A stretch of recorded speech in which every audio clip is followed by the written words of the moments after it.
Good evening, everybody. We've got a full crew tonight. Look at that. Look at that. I'm still going to switch you about because I just prefer it that way. I don't know why. I just do. How are we all? We are cooking. We are literally cooking. Baking.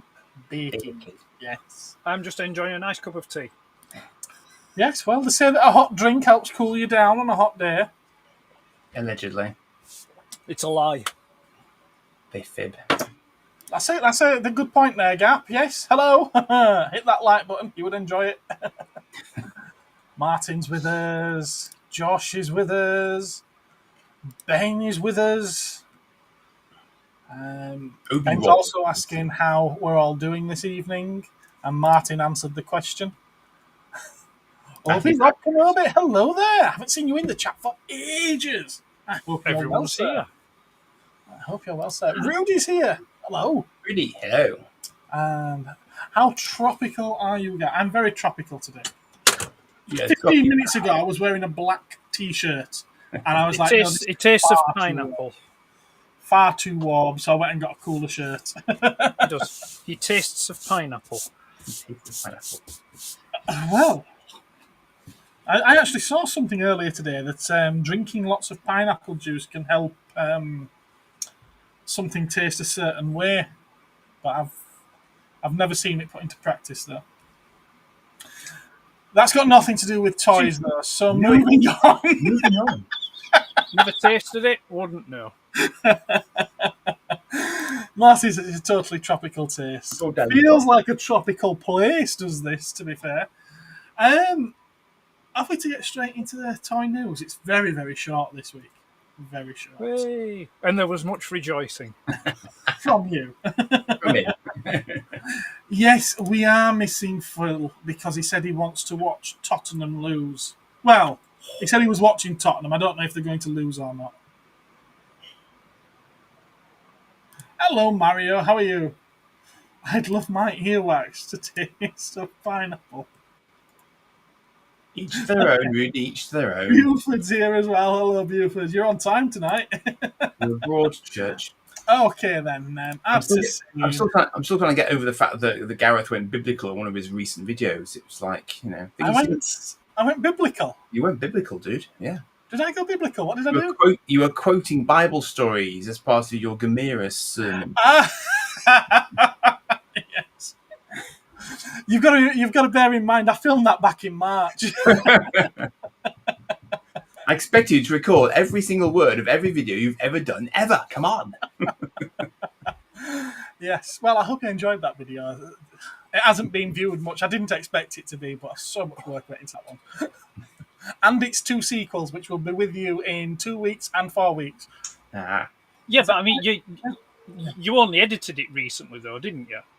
I've been editing it on and off for a long time. Yeah. I know, because sort of like some of your stuff in there is some of your new stuff that you've just started putting in. Yeah. So that's why I figured like you'd. The first draft of that was the original version of Cosmic Toyman. Ah. Right. And I went back and edited it because I've got a new version of Cosmic Toyman. Yeah. So, yeah, it had several drafts, did that one. Okay, so, yeah, in this weather, don't be a Wookiee and wax your cookie. Super 7 are bringing us a couple more Gremlins to their collection. I quite like these ones. We've got Rambo Gizmo, rather, with his paperclip bow and match and marshmallow. Is it a marshmallow? Oh, no, it's a Tipex bottle, isn't it? Is it a Tipex bottle? I can't remember now. It's a lot of years since I saw that. I think it's a marshmallow. Well, I don't know. It's a light, isn't it? Whatever it is. Yeah. It's that. Do these have articulation, or they're just like static? The 5 points articulation. 5 points, like the original Star Wars figures. Yeah. Right. Okay. But they tend to be quite nice on detail, to be fair. And yeah, there's these two. I think they're pretty cool. I like the card art as well. Yeah. How overdue are we? Another Gremlin sequel? I mean, what? They're supposed to be working on one, aren't they? Are they? Yeah. I believe so. Yeah, I believe they are. Yeah, it was Zach Gallagher that did something on his social medias to say that they're on with it. Right. Okay. Is he going to be involved in it? That's good. It seems so. You know, I mean, I suppose it would make sense if it's going to be. Well, I don't know. It'll probably be one of those handing of the torch things, won't it? So they'll bring back the older cast. You know, that'll in just what's probably more than just a glorified cameo. It'll be the Mr. Miyagi. Yeah, but the story will centre around the new characters, which there'll be a little gizmo with a little mini cane going past the background. A new one, Bane? A new one? No. But it's just this thing with these sequels is though they leave them too late. Them too late. Yeah, it's a bit late now. Yeah. Although it would be nice. I think with it being such a big break, I wouldn't mind it being a remake completely. For a new audience. And I don't think it would have. Sorry, guys. And just have sort of like some of the original cast in there as nods to the fans of the original films. Yeah, I don't think it would have the charm. No, I dare say it wouldn't. I dare say it wouldn't. You know, because it just like it'd be too present day, if you know what I mean, and it was just like, and I think, oh God, we'll get a sequel, a prequel, a spin-off show based on one of the obscure Gremlins. Oh, we did get there was a cartoon a couple of years back, wasn't there? There was. I don't think that was very successful. No. I've just thought of a great concept. Yeah. Critters versus Gremlins. Now left it too late. Oh yes, Critters. That's what we want. Critters versus Gremlins. That'd be interesting, actually, with that, wouldn't it? Yeah. I'm surprised it hasn't been done as a comic. Yeah. And then I've got a hot toy to take a look at. Because I actually figured that all three of us maybe not have an interest in buying this, but have an interest in this particular Joker. With it being I was going to say joke. The Killing Joke. Yeah, that's a classic Joker. That it certainly is, but it is based on the animated movie rather than the original comic. Okay. And I kind of feel like it shows. Yeah, the hair's not quite right somehow. There's something wrong with the face for me. But they know how to sell it because...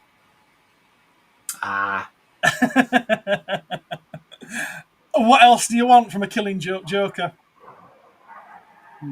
It's the only way that figure would ever be posed, isn't it? Yeah.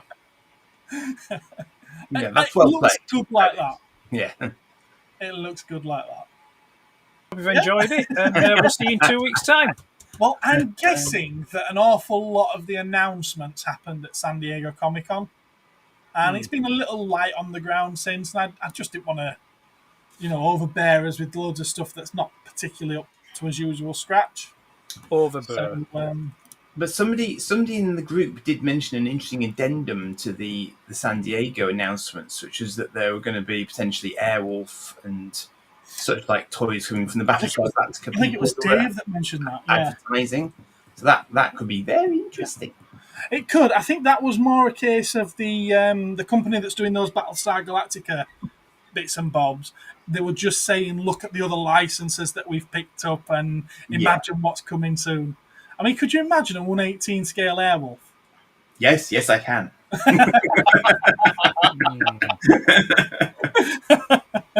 And it would be cool. What would make it even cooler? The words out of my mouth, everyone would surely want to pose it like the cover. Definitely. Yeah, what would make it cooler is if it was Blue Thunder. They'll spot an open pacification. Right, okay, can we just settle this? It depends entirely on whether or not it's got a button that when you press it plays the theme tune. Now you see, if it just boils down to that, then if you need an awesome theme tune to make your vehicle good, then you know what?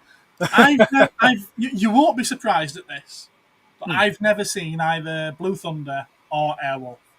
I saw bits of Blue Thunder when I did that video, and I was putting together a little set of clips for it. But I do tend to see in the chats usually that the theme tune is what makes Airwolf. So yeah. Well, the thing with them is, it's like the Blue Thunder is the more realistic helicopter. in what in what it can do and how it functions. What? Where Airwolf, in that it can loop the loop.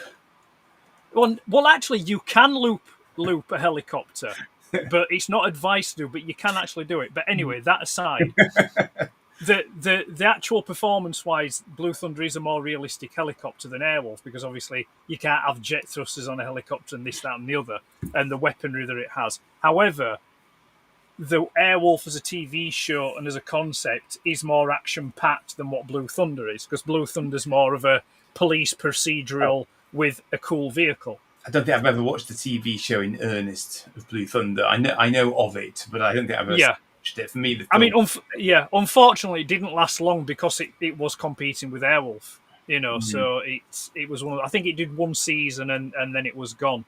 But I mean, my benchmark for Blue Thunder really is the movie rather than the TV show.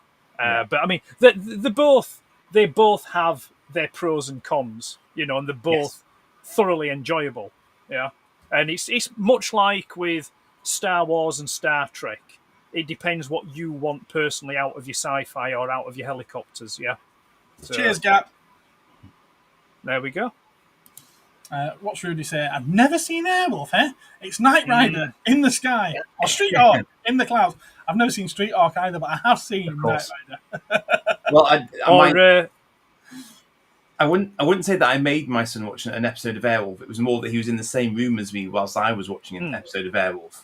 And I just remember the slight disdain in his voice when he said to me, "It's not very realistic, is it?" It's like, no, son, no, it isn't. But you're missing the point. Yeah, I'm sorry. And right now, you've left him watching The Flash. It's all relative. What can I say? And then what was that other one? It was the boat one. What were it? Thunder in Paradise. Was it the boat? There was Riptide as well. There was Riptide. Was it? It had a little robot or something in it as well. No, I'm thinking it was like a black stealth boat. Wasn't it Tropic Thunder? Could have been, yeah. And did it have Hulk Hogan? Was it Hulk Hogan that was in it? Oh, I know the one you're thinking of. The Ben Stiller film, isn't it? Yeah, I know the one you're thinking of. I think it was called Thunder in Paradise. I think the TV show. Because it was... Yes, that's definitely Hulk Hogan. Looks a lot younger there and a lot less dead. Yeah, and it's like... Because the Simpsons did a parody of it. Like, it was... it was sort of like they're chasing some bad guy and it says, "Oh, look, quick, down that tributary." Yeah. This is when people just start throwing names of shows at us. Yeah. Automan is a completely valid choice because it had multiple vehicles available to it, of course. Automan, yeah. Well, Automan, it was a vehicle, a boat, and an helicopter. Yeah. And then you had Manimal. Yeah. Dave, can I just say that we were really struggling for a topic for tonight, so any conversation thread will be latched onto. And Batman had lots of vehicles as well, of course, in the 60s. And most of them were black. Yes. It did boat, chopper. However, the boat was black blue, and even though the toy was black. Yes. In fact, you'll see a blue boat. You'll see a blue bat boat in my video on Thursday. Is it now? True story. Yeah. Quick old chum to the bat chopper. Yeah. Thunder 2 ex-Navy SEALs work as mercenaries with the help of a high-tech boat. And then you had Magnum, who was a 308 GT. True. And then the chopper. True. But we like ricicles, don't we?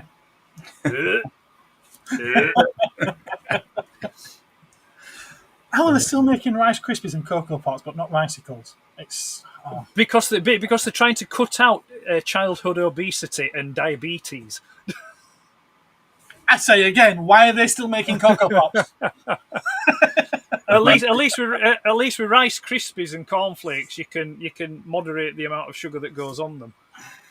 And yeah, there's still sugar in them.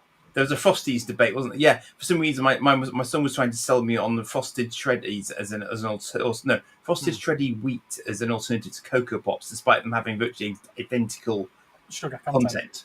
And it's like, in what way is that supposed to be better? And Sims Inlet Canal.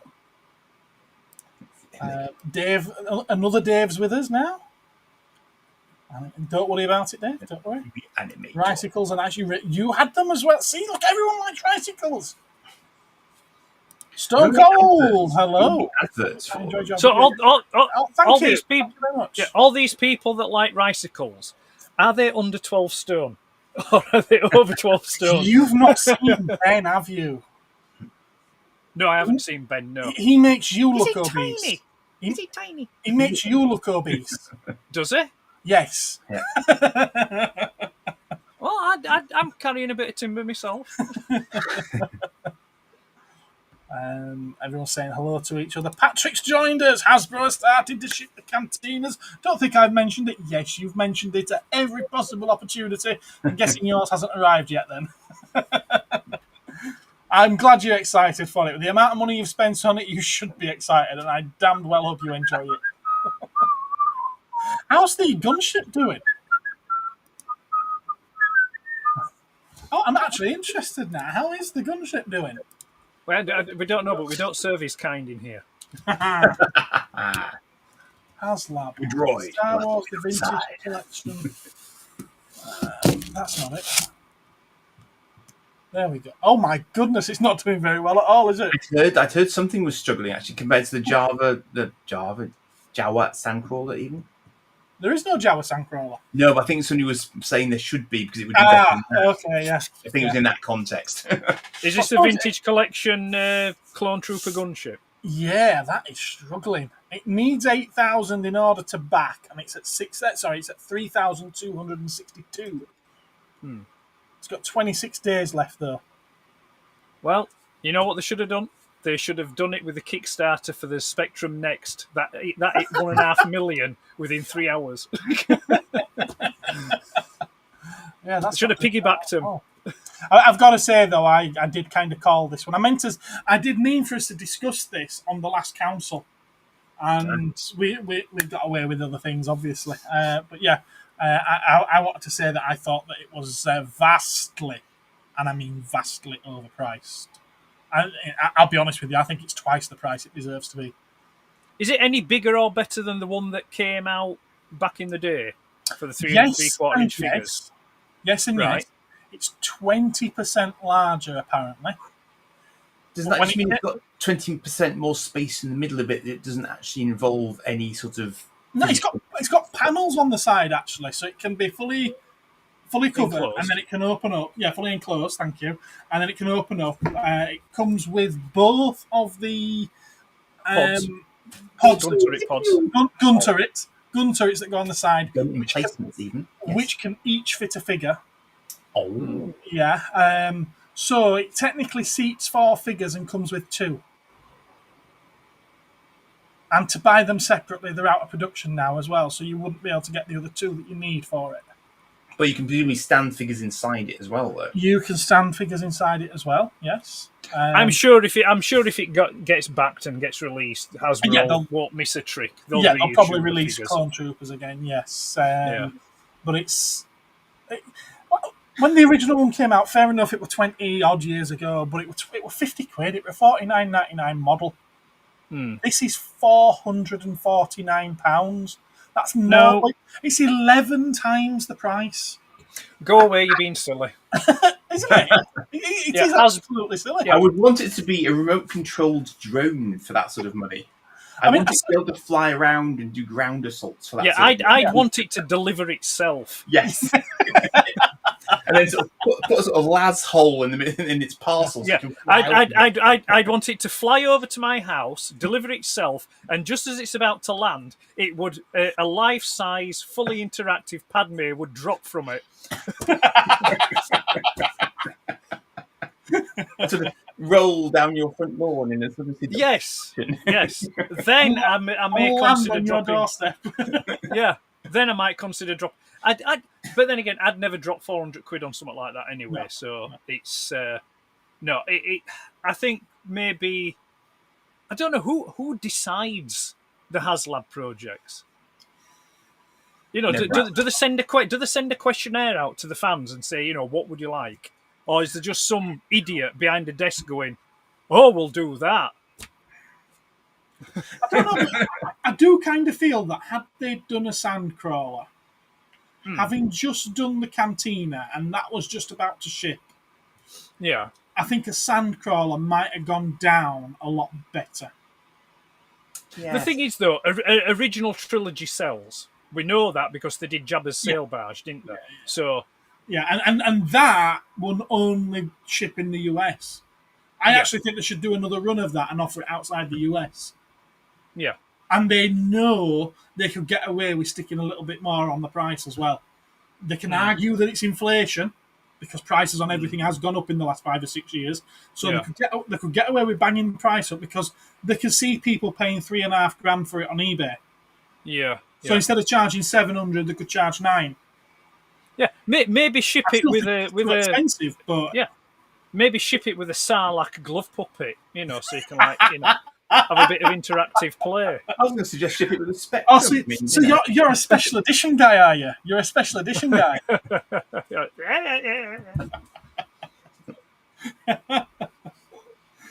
What's the chat saying? Apparently, I've no idea. Apparently, you beat Martin to it, but I don't know what that was referring to. don't Everyone's know. saying hi to Patrick there. Spectrum didn't take long. The G.I. Joe is getting funded. It's still getting funded twice there. Oh, the snowcat thing, whatever it is. There's 3 different gunships already. There's the original one from Attack of the Clones. There's the Revenge of the Sith one, which was just a repaint. And then there's the Clone Wars one, which was just a repaint. They did do another one in the Vintage Collection, and that came with some extra pieces. So there's technically 4 of them already. 4. So basically, it's 2 because 3 of them were the same one with different paint colours. Oh, they're all different. They're all just different paint jobs. They're all just different paint jobs. But they sort of like added some panels to one of them, so they just clipped on. Totally different. Yeah, totally different. Yeah, Totally. that meant they could charge £100 for it. Different. Dave says no sale. It's almost like just to a Star Destroyer. Jesus Christ! Could you imagine? It's almost like just taking an Optimus Prime and painting him black. Yeah, it's crazy. Who would ever do that? I mean, that's just nonsense. I could see. Can you? They So you got your glasses on. If they did a bridge of the Star Destroyer. What, with an A-wing? I could see them doing a bridge, and it comes with seats for all the Imperial officers, Vader, Admiral Piet, bounty hunters. I could see that. Apparently, we're funny tonight. We're funny every night. You only see us. We're only funny when we're wearing tropical shirts and it's over 27 degrees in our operating environments. Agreed, Gareth. Sandcrawler. Martin says Sandcrawler because he'd get me to do the backing for him. It's heat-induced malaise. Yes. It goes down well, struggles on hills, though. What does? His wife? Okay, they should do a HasLab Dead Star for the 50th anniversary. Wow, could you imagine?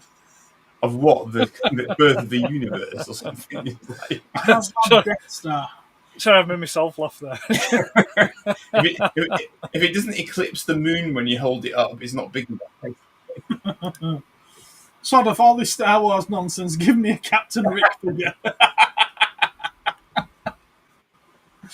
I want to know how similar he is to the Cosmic Toy Man. Like, they look similar. Pardon? Copyright infringement is not implied. What was that? Sorry, Andy. Endorsed. I'm just thinking how similar Captain Rick might be to the Cosmic Toy Man. There's an influence. There's definitely an influence, okay. Yes. Right. Yeah. Fair enough. Yeah, no, I won't deny that. When I was looking for a spaceman in a red suit, where do you think I got the inspiration from? Dan Dare, actually, but okay. Dan Dare as well. There was Dan Dare, Adam Strange, Flash Gordon, and Captain Rick. Although I'll be honest with you, until Sunday night when we were doing the Toy Me Toy You, I had forgotten his name as Captain Rick. I just knew him as the spaceman off Ricicles. Fair enough. Yeah. So yeah. So there we go. Yeah, there were quite a few things that influenced it. I mean, crypto's kind of influencing the idea that you should have a pet dog. In a spacesuit with a jetpack. Right.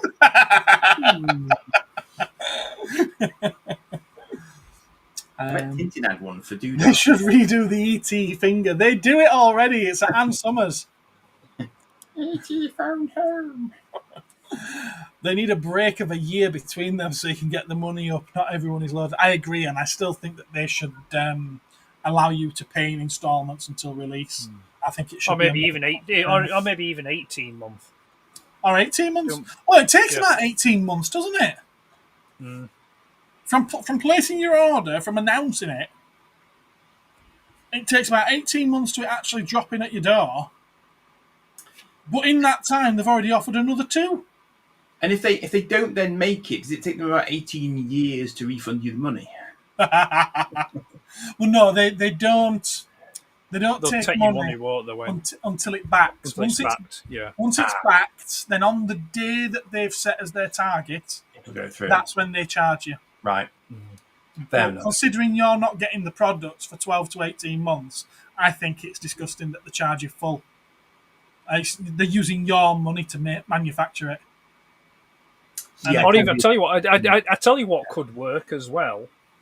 If they did a HasLab Slave 1. That'd sell. That would sell. Because then you could have the prequel trilogy variant, or you could have the original trilogy variant. Glow in the dark, ET finger. It needs to see where it's going, doesn't it?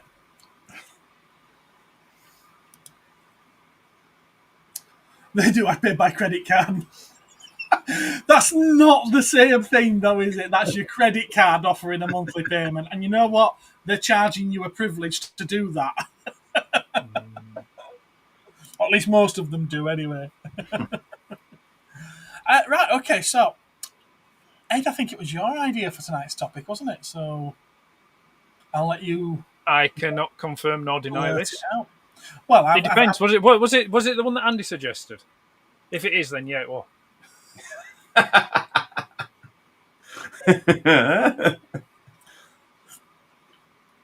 You were talking about accessories, which is unfortunate timing because Claire's is about to go under, apparently. Oh, is it? I believe sell such items for hair and things. Well,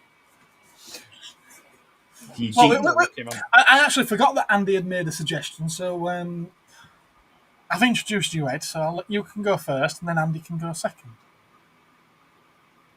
Is there? Have you not done a little thingy? No, I haven't. No. Right. Okay. I just. was hoping for him. No. Would you like me to? Would you like me to? No, everyone can hear me, mate. No, it's too late. It's too late. It's too late now.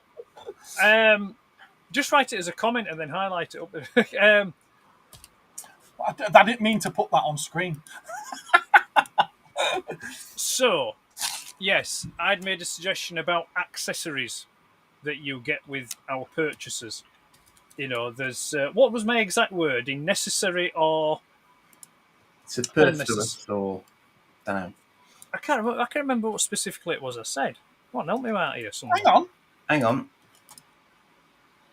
It's all right. I'll probably do it. Accessories, the necessary and the pointless. Yes, accessories, necessary and the pointless. Yeah. So there's a lot of stuff we get. You know, we get quite a lot of stuff now that seems to have a plethora of accessories with it. And talking from my own point of view, things like with Masterpiece Transformers. You know, a lot of the time the accessories you get with some Masterpiece Transformers, in my opinion, they're pretty useless. They're pretty pointless, you know, because there'll be that one thing from a particular episode, you know, that, you know, was maybe on screen for about 10 seconds and then went again kind of thing. Do you know what I mean? So, like, I think it was with Masterpiece Sunstreaker, you got the alien mask that they wear.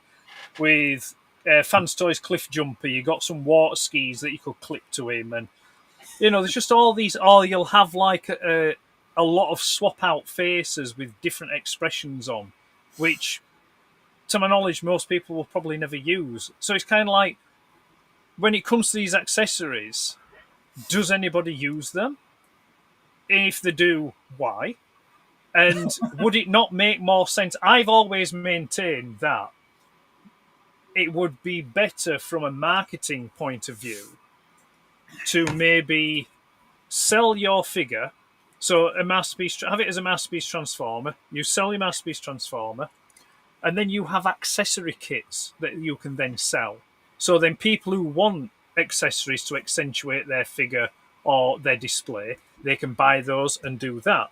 Where people who don't, people who just want the figure, they can get the figure, and with it not having loads of accessories, it may be a little bit cheaper as well. I remember back in the day, the Centurions did accessory packs, didn't they? Who else did accessory packs? Action Force, G.I. Joe, He-Man. Yeah, He-Man did stuff, didn't it? Yeah. You know, so it's. I think personally that's a kind of model that I would prefer to see. Yeah. So I mean, like again, just going back to Transformers, you could have like an Autobot battle pack or a Decepticon battle pack.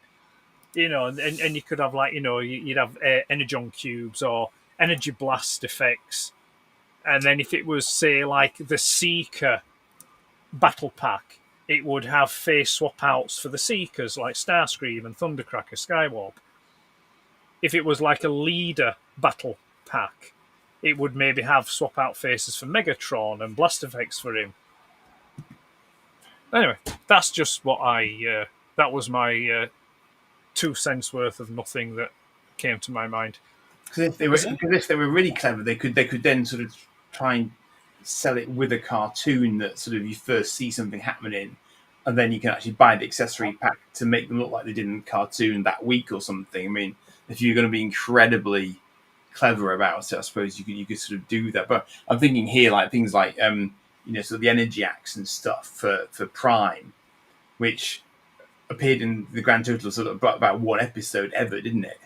And these days, that is almost a sort of de facto accessory for Prime, even though it only happened once. And you think other Transformers would be able to do that. So as you say, if they'd come with standard fists as from the get go, everyone could have had interchangeable appendages, couldn't they? You know, so there were many tricks which they could have done, which obviously didn't happen. But yeah, well, I mean, I think to my knowledge, and feel free to correct me if I'm wrong, but I think the first time we got an energy axe with an Optimus Prime figure was the 2000 New Year 2002 New Year special when Takara reissued G1 Prime. That came with an Energon axe, like a metal matrix, and it also came with the bloated blaster, like what the Japanese and Diaclone came with, and then it came with like the US slimmer kind of blaster as well, and also an Action Master Prime as well. But I think to my knowledge that was the first time that we saw an Energon axe come with Prime. Oh, first time. Right. I honestly thought you said the last time it came with one. I'm thinking, every release comes with one now. yeah. Every release comes with one with now. Yes, it does. Yeah, you're right. Sorry, I misheard you. Yeah. Why do you need 3 pairs of hands? In case you break some other fingers. Oh. In case you lose that does seem to be a thing now. I think... it's just become standard, hasn't it? Yeah. What's really strange is that back in 2002, 2003, 2004 kind of era, you were getting Spider-Man figures that had articulated fingers. Yeah, from Toy Biz. All of the fingers were moving like, they all had joints like we have. Fair enough, they were a little bit naff, noticeable, I'll say, because you had pins through the joints. Yeah. If they could do that then, technology gets better. And their answer to that is, just give them loads of hands instead of articulated hands. I think it'd be nice to see some articulated ones again, so you can pose them, and so that you can make Spider-Man flip the bird, I mean, I think when it comes to, like, your Marvel Legends kind of thing, I think it's probably more cost-effective for the company to just mould different hands. Probably. Because they then can be used for other figures. Yes, I was just going to. Yeah. That's what I'm saying. Yeah, they can repurpose them for other figures. Although it's really strange when you see Wolverine coming with hands like this. Yeah. Although there's probably some Marvel Legends what you could get away with.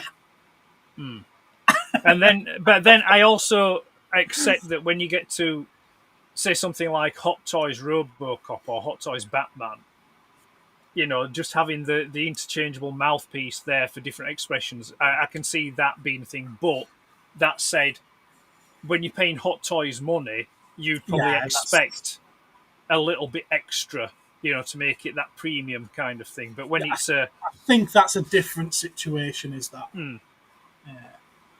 I think that's a different situation. But your general action figures and whatnot, I do think it's strange because some I think come with far too much, and then others I think come with nowhere near enough.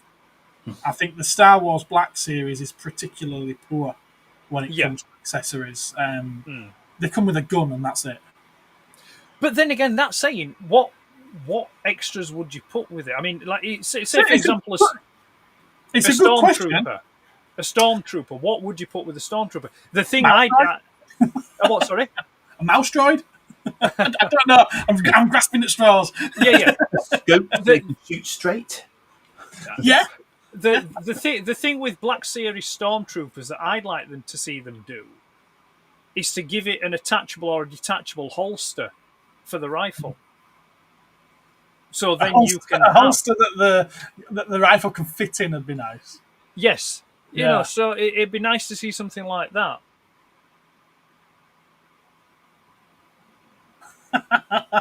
Yeah, I've got to say that is a problem, I think, with a lot of action figures and the amount of accessories they come with. I just end with bits floating around the house. Yeah, where do you put them? I mean, that's why you keep the packaging. Just throw them in a drawer. Yeah, just keep the packaging, then you know where the accessories are.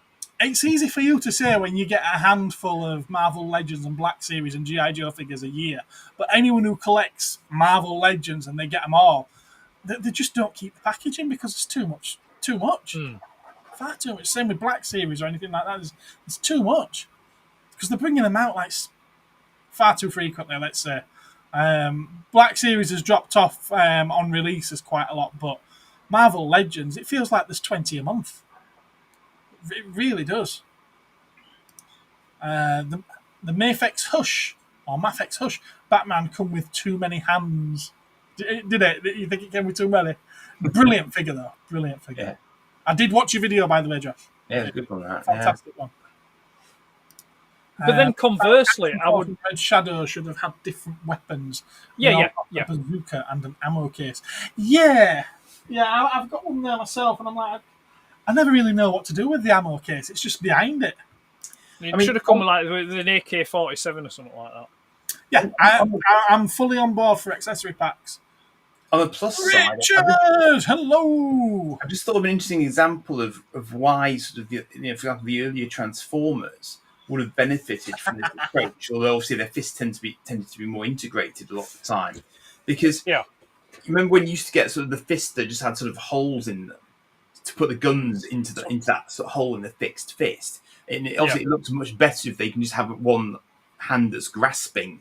Is a sort of holding hand, and then the other one could be a punchy hand, but then you need something to hold the weapon with. That makes perfect sense. Oh, that would be quite nice, actually, Mario.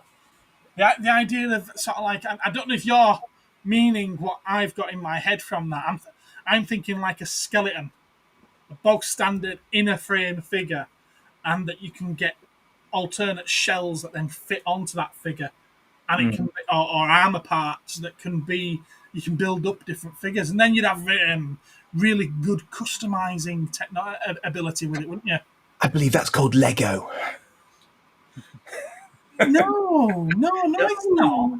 All right, then. The Centurions. Yep. No, they're just big, massive lumps of plastic anyway. Yeah, but they could but in the show, they could potentially put different suits on, and they had different armor loadouts. So I'm thinking something that, imagine a skeleton. Yes. I understand. And you can put body parts on it, and then it can look like Darth Vader. Or then you can put body parts on it, it can look like Spider-Man. You can put body parts on it, and it looks like Batman. You want an endoskeleton. Yeah. So basically, you want a dress-up doll. Yeah, why not? I don't know. But then, like I say, you get the customizing options. Yeah. I know what you mean. Yeah, That'd it'd be like the old Mego style figures where you could change I could the see outfits. a lot of playability in that for kids. Or Action Man. Man. That's the question. Yeah, Action Man. Yeah. You could buy different outfits. Just touching on some of that, that I deal with the Mythic Legion stuff. Yeah, they do. If you go for the Legion builders, they come with minimal accessories. But then if you go for sort of like things like, I'll say, for example, Sir Elijah, one of the Templar Knights, which I've got over there, he comes with a whole range of accessories. And they are bloody good accessories, and they're all fully usable as well. You can utilize all those accessories and get quite unique poses and unique look from the figure. Yeah, I would say that's probably the exception rather than the rule. Yeah, because like I say, majority of figures that you get, whether it be Transformers Masterpiece or whatever Mayfix or whatever, I think that you do probably tend to get more accessories than what you can use. I read that in such a dumb fashion. I was like, I like skeleton. Yeah, skeleton good. I like skeleton. No, it's like Brick Tamlin, innit? I like skeleton. I love lamb. But no, I like skeletons. I'm quite attached to my skeleton. It keeps me standing. But David, hello. But I remember getting like a Lego pack which is just like green trees. Yes, you could get or road signs. Pack, just green trees or road signs, or fences. Like Britons would have fences. Yes, that's an accessory pack. It's like asked a relevant question. Sheep and cows and what accessories does a Transformer need? Exactly. Guns. Lots of guns. He needs his gun, and if he's a character that has more than one gun, then he needs another gun. If it's Soundwave, then he needs his cassettes. Yeah, but he needs his battery things. Would, technically speaking, would the cassette fall under the bracket of an accessory? But in Transformers forms, I can imagine a lot of Transformers collectors would say that they're Transformers themselves. But I think anyone who's not a Transformers collector that had Soundwave as a kid and wants Soundwave again, they would say that the cassettes are accessories to Soundwave. I can see that. Yeah, I can see that. Yeah. Seeing both sides of the coin there on that one. I mean, it's interesting you mentioned Soundwave. Back in '84 when Soundwave came out. Oh, he needs his missiles as well, his rockets. Yeah. It's like at that point in the cartoon, Buzzsaw had not been introduced. So there was a lot of kids I knew back in the day. They were like, "Who's Buzzsaw? Why have we got Buzzsaw? Why isn't it Laserbeak?" Kind of thing, Laserbeak got a lot of It's a question. It's a question I've always had in my head myself. Is that I was like, why? Fair enough. I know that they were just carrying over from the Japanese toy, but you see, the Japanese toy had Rumble in with Soundwave. Okay. It's like, what? Not Buzzsaw. It should have come with Laserbeak. Yeah. So in Japan, Buzzsaw came with Sound Blaster, which is the black Soundwave. Yeah. But I mean, it was purely and simply a marketing choice. Pack Soundwave with Buzzsaw, who had not been introduced in the cartoon at that point. So then what you can do is you can put Laserbeak and Frenzy on a 2-pack on a blister card and sell them separately. So the family, the parents have to buy another purchase to get the toy that the kid sees in the cartoon. And then what you do then is you package Ravage with Rumble. And do the same. And then do the same. So kids want Ravage, but then because of the animation mistake and Rumble's blue in the cartoon, the red Rumble doesn't get used. Well, not until the 86 movie. I personally think that if they'd have just packaged them all singly, I think they'd have probably sold just as many anyway. Well, It's possible, yeah. I think kids would have got them all. Because they're the equivalent of the Autobot mini-bots. Yeah. They are, yeah. There are a few of them, but, Yeah. I I mean, they did sell them fast. The Autobot mini-bot, the mini-bots were $2.99 when they came out. They were $2.99 a pop. And I think the if I remember rightly, Ravage and Rumble, Laserbeak and Frenzy, I think they were $3.99. They were $3.99, $4.99. So you could have, Yes, they did. In Japan, I'm pretty sure in Japan they did sell them separately and individually. Because I'm pretty sure I've seen carded ones, like especially Frenzy. I'm pretty sure Frenzy was on a solo card. But anyway, that aside, accessories. That's my bit of shtick for accessories. Don't collect Transformers, but do they have any electronic ones that make noise and sound? It doesn't seem like they do that today. Yes, they do. The G1s didn't tend to have lights and sounds, did they? Yeah. Did they? Yeah, Shockwave have light and sound. Yeah. Omega Supreme had light and sound. Yeah. Okay, so some that didn't start life as Transformers did. No, that's very true, though. That's the thing. They'd have been different third-party companies originally. Yeah. You had... I mean, Omega was motorised as well, of course. Yes. Yeah, it was motorised. Skylinks, that was motorised. I didn't realise Skylinks. I didn't know that, no. Yeah, Skylinks was motorised. Yeah, when he was in the sort of like the shuttle mode, he'd trundle along. When he was just in Lynx mode, he'd walk. Right. Triptychon. So there were Transformers out there that did have lights and sound. Yeah. G2 definitely had lights and sounds in some of them. Some of them were Optimus Prime that had the voice box with it. That's some right. Of them were pull back and goes as well, of course. And then in more recent years, you had the Armada, Energon, Cybertron. A lot of their larger ones had lights and sounds. Sort of like Voyager, sort of like Unicron. Unicron had lights and sounds. He certainly did. And even to this day, some do, but your mainline doesn't. But somewhat they aim more at children. And the film tie-ins, a lot of those ones do. The toy that would go on to become Blaster for Transformers, that had originally a working radio in it. Well, you just have to be contrary, don't you, Dave? Hey, listen, no, I've got to agree with Dave here. I'm a big Buzzsaw fan. I like Buzzsaw. Right. Any reason behind it, or is it just because it came packed with original Soundwave? I think it's probably just because of that, because it came with Soundwave. It was just like, that's the toy. Because, treading over old ground here, but I'm more about the original toys rather than the cartoon. I'd say it's the original toys, the Marvel UK comic, and then the cartoon. So it's you go with what you know. You go with what you were initially exposed to, I suppose. So, but would you have expected as a child it to have come with Laserbeak instead of Buzzsaw? No, because I think at the point that I got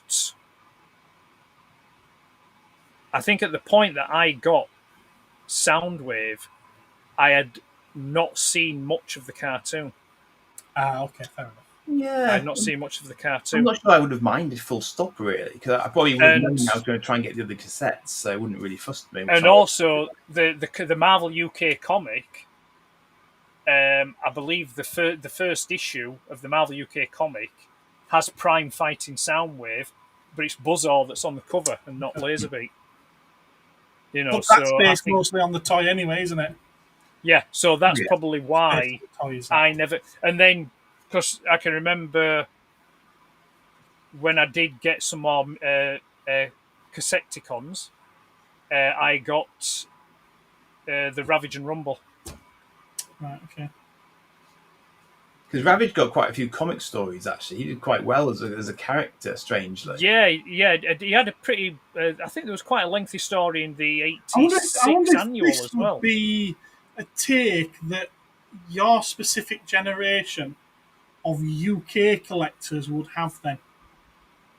Probably, because, well, I mean, I got very giddy when Ravage appeared in Beast Wars. I was like, that's Ravage. That's Yeah, Ravage. yeah. Nothing No, like him, but it's Ravage. I get that. Yeah, but because let's face it, the cartoon was literally created to sell the toys. Yeah. It was the main marketing thing for the toys. Yeah. So coming out of the cartoon, most kids would expect that toy to have come with Laserbeak. And as you said earlier, they would have been wondering, well, who the hell's Buzzar? But the thing is, though, I mean, I don't know. I'll go 50-50 with you on that statement. I think the contrary that I would say to that is people sitting at home watching the He-Man cartoon will probably expect He-Man to come with Battle Cat. So, but a lot of lines came with that sort of extra bit as different toys that I don't think they would have felt hard done to. I don't know. Did any of the animals come with a figure? Did what? Sorry. Did any of the bigger ride-on animals or vehicles or whatever come with a figure? I know they probably did multi-packs at a later date, but yeah, no. I think the original releases of the vehicles are things like the Sky Raider or the Attack Track and things like that. Everything came separately, didn't it? Yeah, it was all sold separately. Yeah. But I'm just saying, like, as a child watching the cartoon, you said that they'd expect Laserbeak to come with Soundwave. It's just, but you could use the same logic and say that a child would expect He-Man to come with. I'm only using that logic because it comes packaged with a mini cassette. Yeah. If it didn't come packaged with a mini cassette, there would be no discussion here, would there? No, there wouldn't be. No. True enough. No. True enough. Yeah. And I mean, like I said earlier, I do think they should have all been available separately. Yeah. I personally feel I think that Buzzsaw was packaged with Soundwave because it was a marketing decision. I think because they knew that they could sell Laserbeak and Frenzy on its own card and Ravage and Rumble on its own card. So let's just shove. Did Blaster come with a cassette? This what? Sorry, Andy? Did Blaster come with a cassette? No, he didn't. No, he didn't come with a cassette. No. Interesting. No. Hang on a minute. Did he not come with Ramhorn? Oh, just hang on a minute. The memory banks have been combed here, I think. Ooh. You know something? I want to say no that he didn't, but if I was to edge my bets and say he could have done, it might have been either Steeljaw or Ramhorn. I'm going to lay my money. I don't think Blaster came with a cassette. Somebody Google it. Somebody Google it and prove me right or wrong. But I'm 99% sure. 99% sure Blaster did not come with a cassette. That's a fair comment from Martin. Yes. When he watches it back, he can just fast forward through the first sort of 40 minutes or so. It'll be fine. Right? No, it doesn't look like he did. Right. There we go. Interesting. You see, I need to trust my instincts more. Yeah. Although what I'm looking at apparently is the 2020 Walmart exclusive, so forget that. See, we never had him over here, of course, so I've no idea when he even first came out. But it would have been a later release, presumably. Now, the collection one came with one. Yeah, it did, Jay. That came with Steeljaw. And then later on, for the retro reissues that came out recently, they packaged Ramhorn with Bombshell, of all people. Very bizarre. But no, I remember being genuinely surprised when those cassettes popped out in the middle of the movie. Who the heck are these guys, and who's he? More to the point, because I've just never heard of him before, obviously. But that's the thing, because the season 2 of the cartoon, to my knowledge, didn't air on terrestrial TV. Right. No, I say terrestrial. I believe it did air if you were lucky enough and rich enough to have some like Sky TV or something like that. But I don't think it aired on just like normal standard TV. Yes, Dave, you're right there, Dave. Adult collectors analyse and overthink stuff They certainly do, but I think the whole point of this discussion is that I'm literally saying that if a kid's watched the cartoon and that's their sales pitch, they would have expected Laserbeak and not Buzzsaw. And kids can be arseholes. I get enough of them in the shop to know what they can be like. Well, that's down to the parents. I mean, but I second that, because some of the kids who I've heard talking to their parents in toy fairs, they are exacting in their detail of what they're looking for. Oh yeah. They absolutely know what it is they've got to have. It's got to be just so. So I've got to hand it to them. Some of the kids are just the sort of kids who have that attention to detail, clearly. So they know exactly what they're going for, and they will not have anything else. I believe there's a technical term for that, and it's called autism. No, I think that's the parents. I think that's probably. I think where you've probably got, if you've got a parent that's a collector who's into that kind of thing, that will be a learned behaviour from the parents. They will see the fastidiousness of the parent when it comes to something, and through this osmosis and sort of like, they'll just pick up and they'll want things, because the parent will be like, oh, I've bought you this, it's complete, you need to keep it complete. And the kid will be like, all right, I need to do this. And as they get older and older, it's like, But then again, maybe some are just born with a bit tinged. And we see now all the pet accessories are turning up as if. Oh, is it show you? Is it show your pet day? It would appear so. I'd just like to flash my pussy off. Yeah. I've actually got this up here. When I saw her, then I thought I'll let Gap have a look at Zelda, because we know how much he likes cats. Doink. Bye-bye. That's me covered in cat hair now. I'm not being exploited anymore. Bye-bye. Yes, Buford. I won the bet, so I get to wear it. Won the bet. They can be arseholes. I went to school with loads of them. But anyway, I think this is a good point. Wow. To segue into Andy's suggestion, seems though he brought up about seeing that's kids probably at why toy fairs. It is. Yeah, so go ahead, Andy. Yeah, I actually have a bit of a hidden agenda here, which I'll reveal in a moment or two. But basically, if you were going to go to one of the sort of more established comic cons, why would you be going to it? What would you be going for? What would be your motivation for turning up, basically? Can I answer first? You may, sir. Yeah, if I was going to one of the bigger Comic Cons as a punter and not as a seller, it would be as some kind of self-punishment. Because at these Comic Cons, most of the traders are selling fake crap that they've bought off Temu. Oh. Or AliExpress or something like that. And the rooms are full of smelly, dirty, horrible individuals wearing outlandish costumes that take up the entire aisle, and you can't get past them, and they're the most important thing about the day, and it's all about them, and you should stand back and let them do what they want to do. And you decide that you're really hungry because you skip breakfast to get there on time, so you go to grab a bacon butty or a burger, and then you're robbed of £10 or £12 for said burger, and you're like, well, I haven't even bought out yet, and I'm skint nearly already. Yeah, but it's some kind of punishment. The bacon sandwich thing, didn't that happen to you at Doncaster Toy Fair? It's ridiculous the price they charge for a bacon butty there as well. But I bring you all those coconut-based products, so you don't need to buy anything. You know that by now. I keep you in snacks. I mean, you do. You're a good one, Andy. You're a good one. Bless you. I appreciate it as well. Thank you. So go on. I'll try and think of a more legitimate answer as we move on. We've got a couple of responses in the chat, I think. Have we? Okay. So Ben would go for the experience of being there. They've said hi to the cats. Didn't understand Stan Bush, the touch reference for the first time I saw Bumblebee. All right, okay, fair enough. So yeah, Ben would go for the experience. Okay.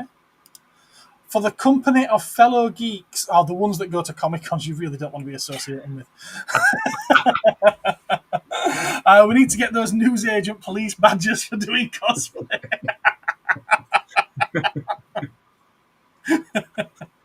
Is that it? Well, that brought a lot of interaction in, didn't it? Come on, chat. All right, then. So Ed, why was would a you boat. go, or have I taken the steam out of your sails for that one? No, not at all. No.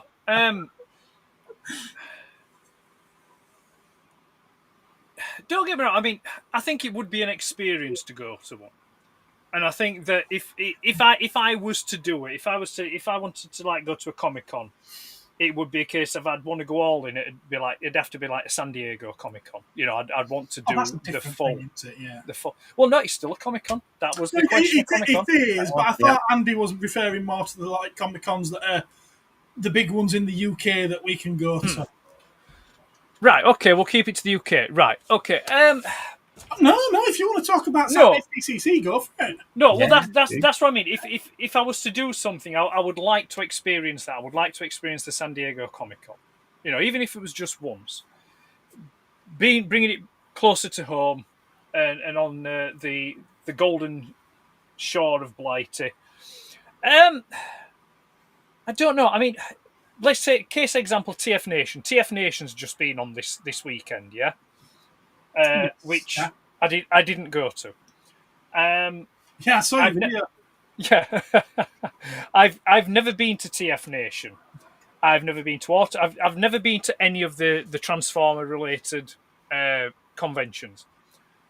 It would be nice to go, and I'm sure that it would be nice to go and interact in person with, you know, with fellow like-minded collectors and people that I've become acquainted with, and some that I consider friends. Yeah, it would be nice. Who are you, and what have you done with Ed? Shut up. However, that said, it's. I don't like associating with people. Yeah, I fucking hate people. No, no, I'm joking. No, I'm joking. Right. That said, I think I would struggle at these conventions, and the main reason is I think that even though I've been a Transformer fan since 1984, and I got back into collecting in whatever 97 or 98. Whatever it was. And I consider myself a Transformers fan. I don't think that I'm as much as a Transformer fan as what these people are that goes to these conventions. And I think that I would kind of feel a bit... Hello, Joe. I'll try and put this nicely. I think I'd probably feel a bit weirded out by how intense that some people may be over it. And I'd be like, yeah, okay, I like Transformers, but I also have a life. Yeah, it's like, you know, you know what I mean? And I'm not saying it to be mean. I don't want to be mean, yeah? Can I just offer an external perspective here? You're saying that with the Transformers 80s poster behind your head and a row of Spectrums on the shelf. Well, it's a perspective. Right. But the thing is, though, right? Yes, I have a poster up here and I have my Spectrums at the back. But in my normal, every day-to-day life, I hardly talk about this mild-mannered shit. Newspaper reporter. No, I'm just saying, I hardly talk about this shit, yeah? The only time I talk about this stuff is when I'm with you guys, or if I'm doing me social stuff, whether it's YouTube or things like that.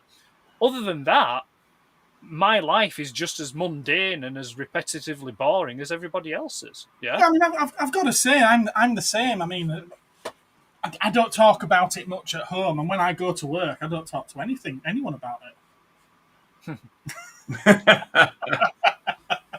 That's your home away from home. In fact, Martin could attest for that. You know, having been in the shop for about 4 hours today. Yeah, but I think it's also. I think it maybe it's more of a personal thing for me as well.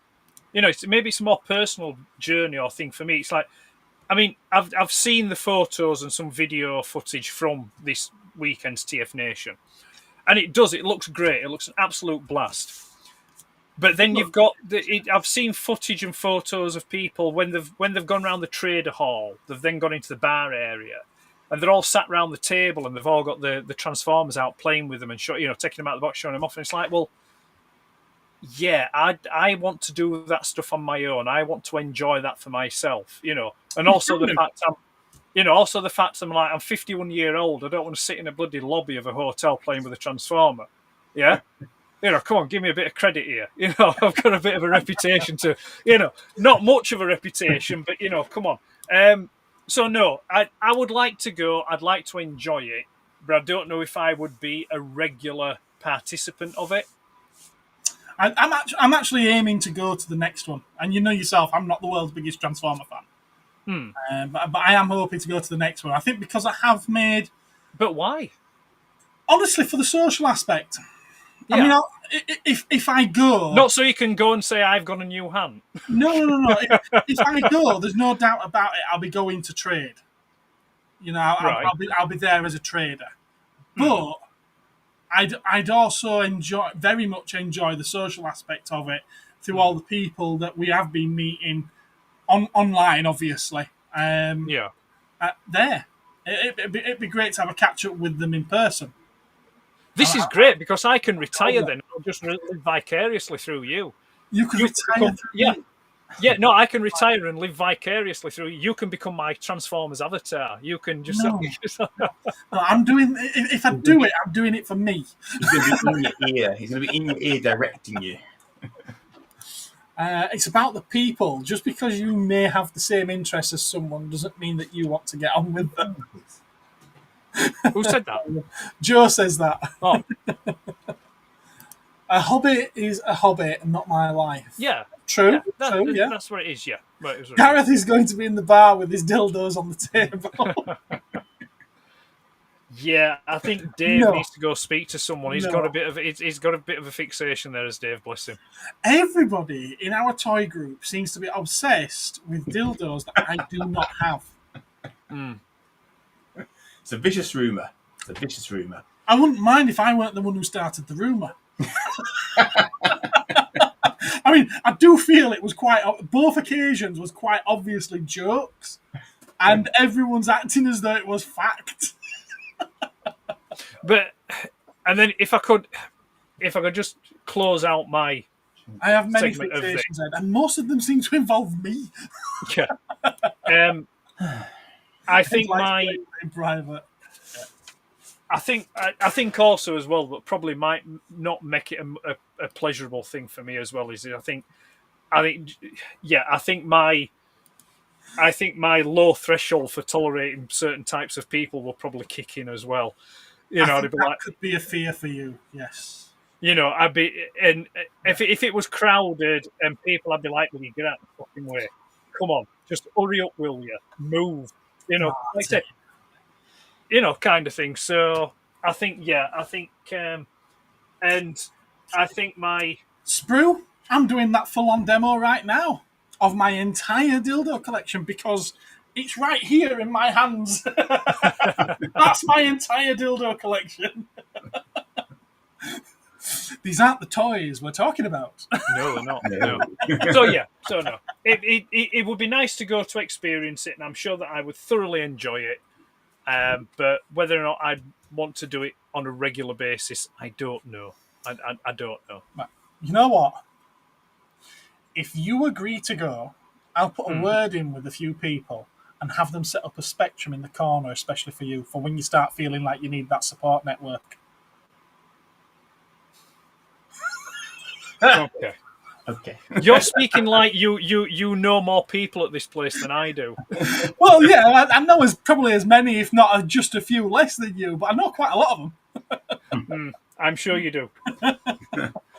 But they're the ones that matter. But anyway, you've got to remember, though, Ed, they've had more interactions with you than they have with me. So they know you're a dick. They don't know I am yet. This is true. But I don't try to hide it. You do. I don't. Gareth is in something, but not in your hand. No, it's not. It doesn't exist. I like the idea of TF Nation, but I think the crowd will get on my tits, to be honest. Fair enough. You see, I think I think, like I say if it was something like, say if like a dozen or so, let's say, all right, we're going to meet up at Cedar Court or something like that, yeah? I think that would probably be much more of an appealing thing than like a full-on trade hall convention kind of thing. It's like, it's like the toy fairs that you do, Gareth, like you do Doncaster and Bolton, yeah? I would like to go to those. I would like to go to those. I'd like to pop down and have a mosey round and the stalls. But again, I'm not. I don't have any social phobias or anything like that. Crowds don't bother me. It's just idiots bother me, and people sort of like people just meandering about, kind of like. It's like you would have to go early bird. Yeah. Hello. Later would annoy you. Yeah, you see, it was the same going shopping.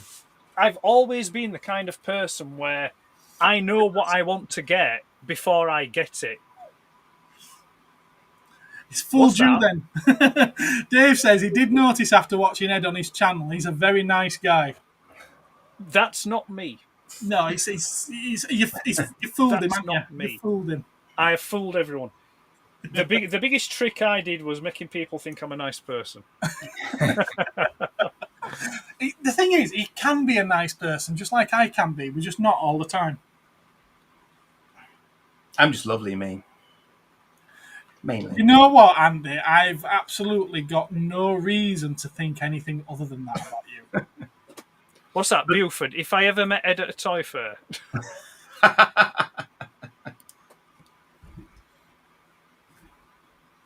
So, speaking of Andy, not always. This was your topic, so would you like to answer your own question? Come on, Andy, get on with it. Yes, well, I do have a minor bombshell to drop because I will actually be attending New York Comic Con this October. Oh, lovely.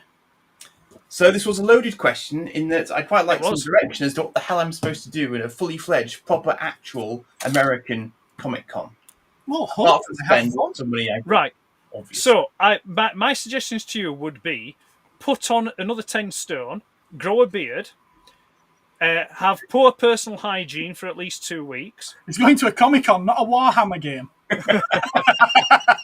And then when you get there, become obscenely obnoxious. Become a Simpsons character, apparently. Yeah, become comic book guy. No, I don't know. I've absolutely no idea, Andy. I've absolutely no idea what to advise you. Just make sure you don't miss your plane. Yeah. And everything else is good to go. Just go and be you. Be you and do what you want to do. So I would stress there is an underlying reason for this, which is that I hit the big 30 again this year. And so this is why no, I don't, obviously. But this is my sort of present to myself, basically. So I will have the lad in tow as well, who was last with me in New York 10 years ago for similar reasons. But this time I thought, I should make the effort and go to one of these bigger, established American Comic Cons, whilst I'm still sort of mobile enough to go and enjoy one. And I'm booked in for all 4 days. So I was super paranoid about it. My first attempt to buy the tickets failed miserably, so I panicked and immediately had to sort of, go through the whole process again. But in fact, only Saturday seemed to sell out with any great speed. Okay. So now it's just a question of figuring out what we actually do when we get there. And Lado wants to dress up, so I'm like, how do I do transatlantic cosplay, and how do we do it in a serious enough fashion that he won't get ridiculed for it, because there'll be some serious hardcore cosplayers present, clearly. So I've got no idea. What's he wanting to dress up as? He wants to dress up, I believe, as one of the Flash's nemesis from the sort of Arrowverse series currently. That is his thinking. What, like, was it Anti-Flash or something like that? Well, there's Reverse Flash, there's Zoom, there's Savitar, and there's all sorts of things, haven't they? But yeah. Right. Zoom, I think, how old is your son? Michael Bay Transformer. How old is your son? I thought I might go as Free Guy from the Ryan Reynolds film, because that's dead easy to do. Lightsaber. Captain America shield on my back, Hulk hand. I'm done. There we go. Blue shirt, slacks. So I'm coming for you, Gap. I would assume had some nice things to say there. After meeting Gareth, Ed, and Andy in person, they may say they are grumpy, but they are all very nice. That's very kind, Joe. Do you not remember when you used to come into my shop when you were a lot younger and a lot more excitable? Yeah, I wasn't always very nice, was I? A Union Jack jumpsuit. I mean, Austin Powers would be an option, yes. Yeah. I would assume, Andy, that... I mean, it's been a few years, but I mean, I have had experience of meeting and dealing with Americans and things like that, pleasurable and work-wise as well, and they all come across as super nice and helpful. Yeah, so I mean, I'm sure that at any point you feel a bit kind of like kind of thing. If you were to go up to one of the organisers or stewards or something like that, and they'd probably bend over backwards to help you out and show you around and guide you. And there's stuff an like app. That. Ah, there's an app. Okay, there's an app, so make sure you download it. Awesome, okay. Thank you, Gap. That's an excellent. Will Gap be there?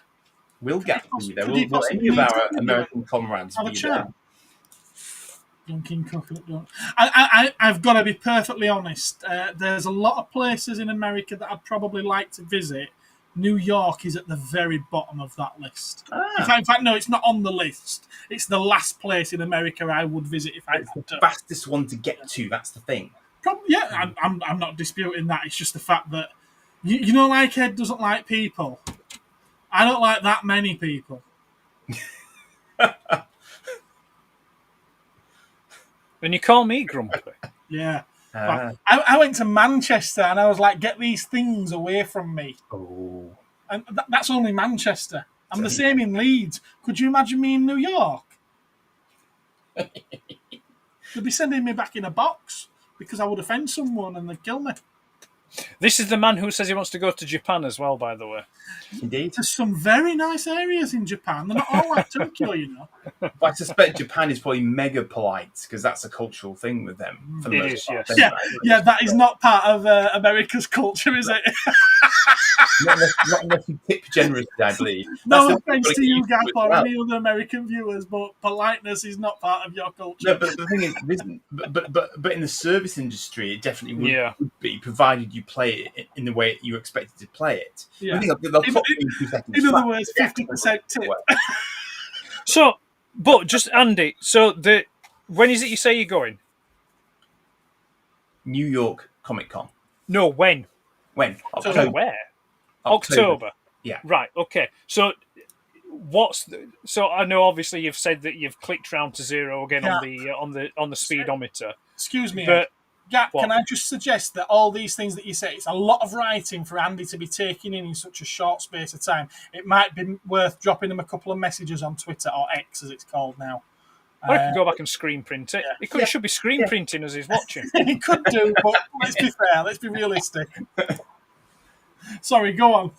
No, I was just going to say, so I mean, do you know, is there anything specifically that you want to see when you go there?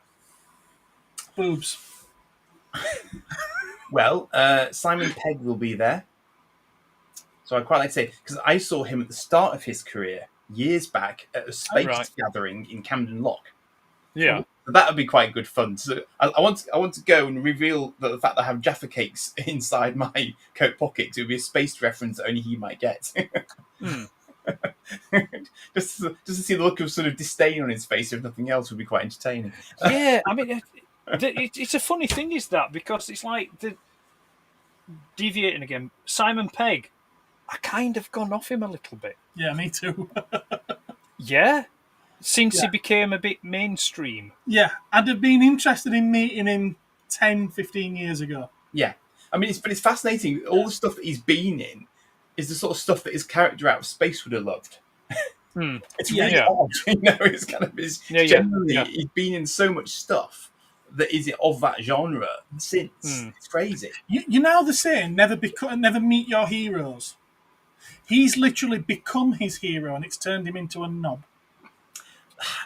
Well, I probably wouldn't go that far, because I mean, I don't know him personally, so I can't comment that extremely. But I'm just doing my sound bites, to be fair. You know, I'm just kind of like, I think when you see interviews and things like that, you kind of get a certain vibe from people, and I just think to myself, maybe there's certain celebrities that at one time or another I may have had an interest in meeting or seeing, where now I think I'm probably, like I say, I'm maybe 10 or 15 years a bit too late now, and maybe it's it's probably best not to. The thing is, I just love the fact that he's at the end of the day, the guy's done all right for himself, considering how He has, yes. sort of humble not humble background isn't the right way of describing it, but considering where he started, to have had a career this long and to have ended up where he's arrived is pretty remarkable. Yeah. Coming from the Fast Show to Mission Impossible with Tom Cruise, I mean, that's just as career plots go, that's just it's off the scale, isn't it? I mean, or even Alan Partridge. It was in I'm Alan Partridge. Yeah. But yeah, so right. So I think I got quite excited when they said that he was going to be writing the script for Star Trek 3, which at the time didn't have the title Beyond. And I thought, oh, this guy knows his Star Trek. This is going to be great. And then we saw the film. I was like, what? How can you do something this bad?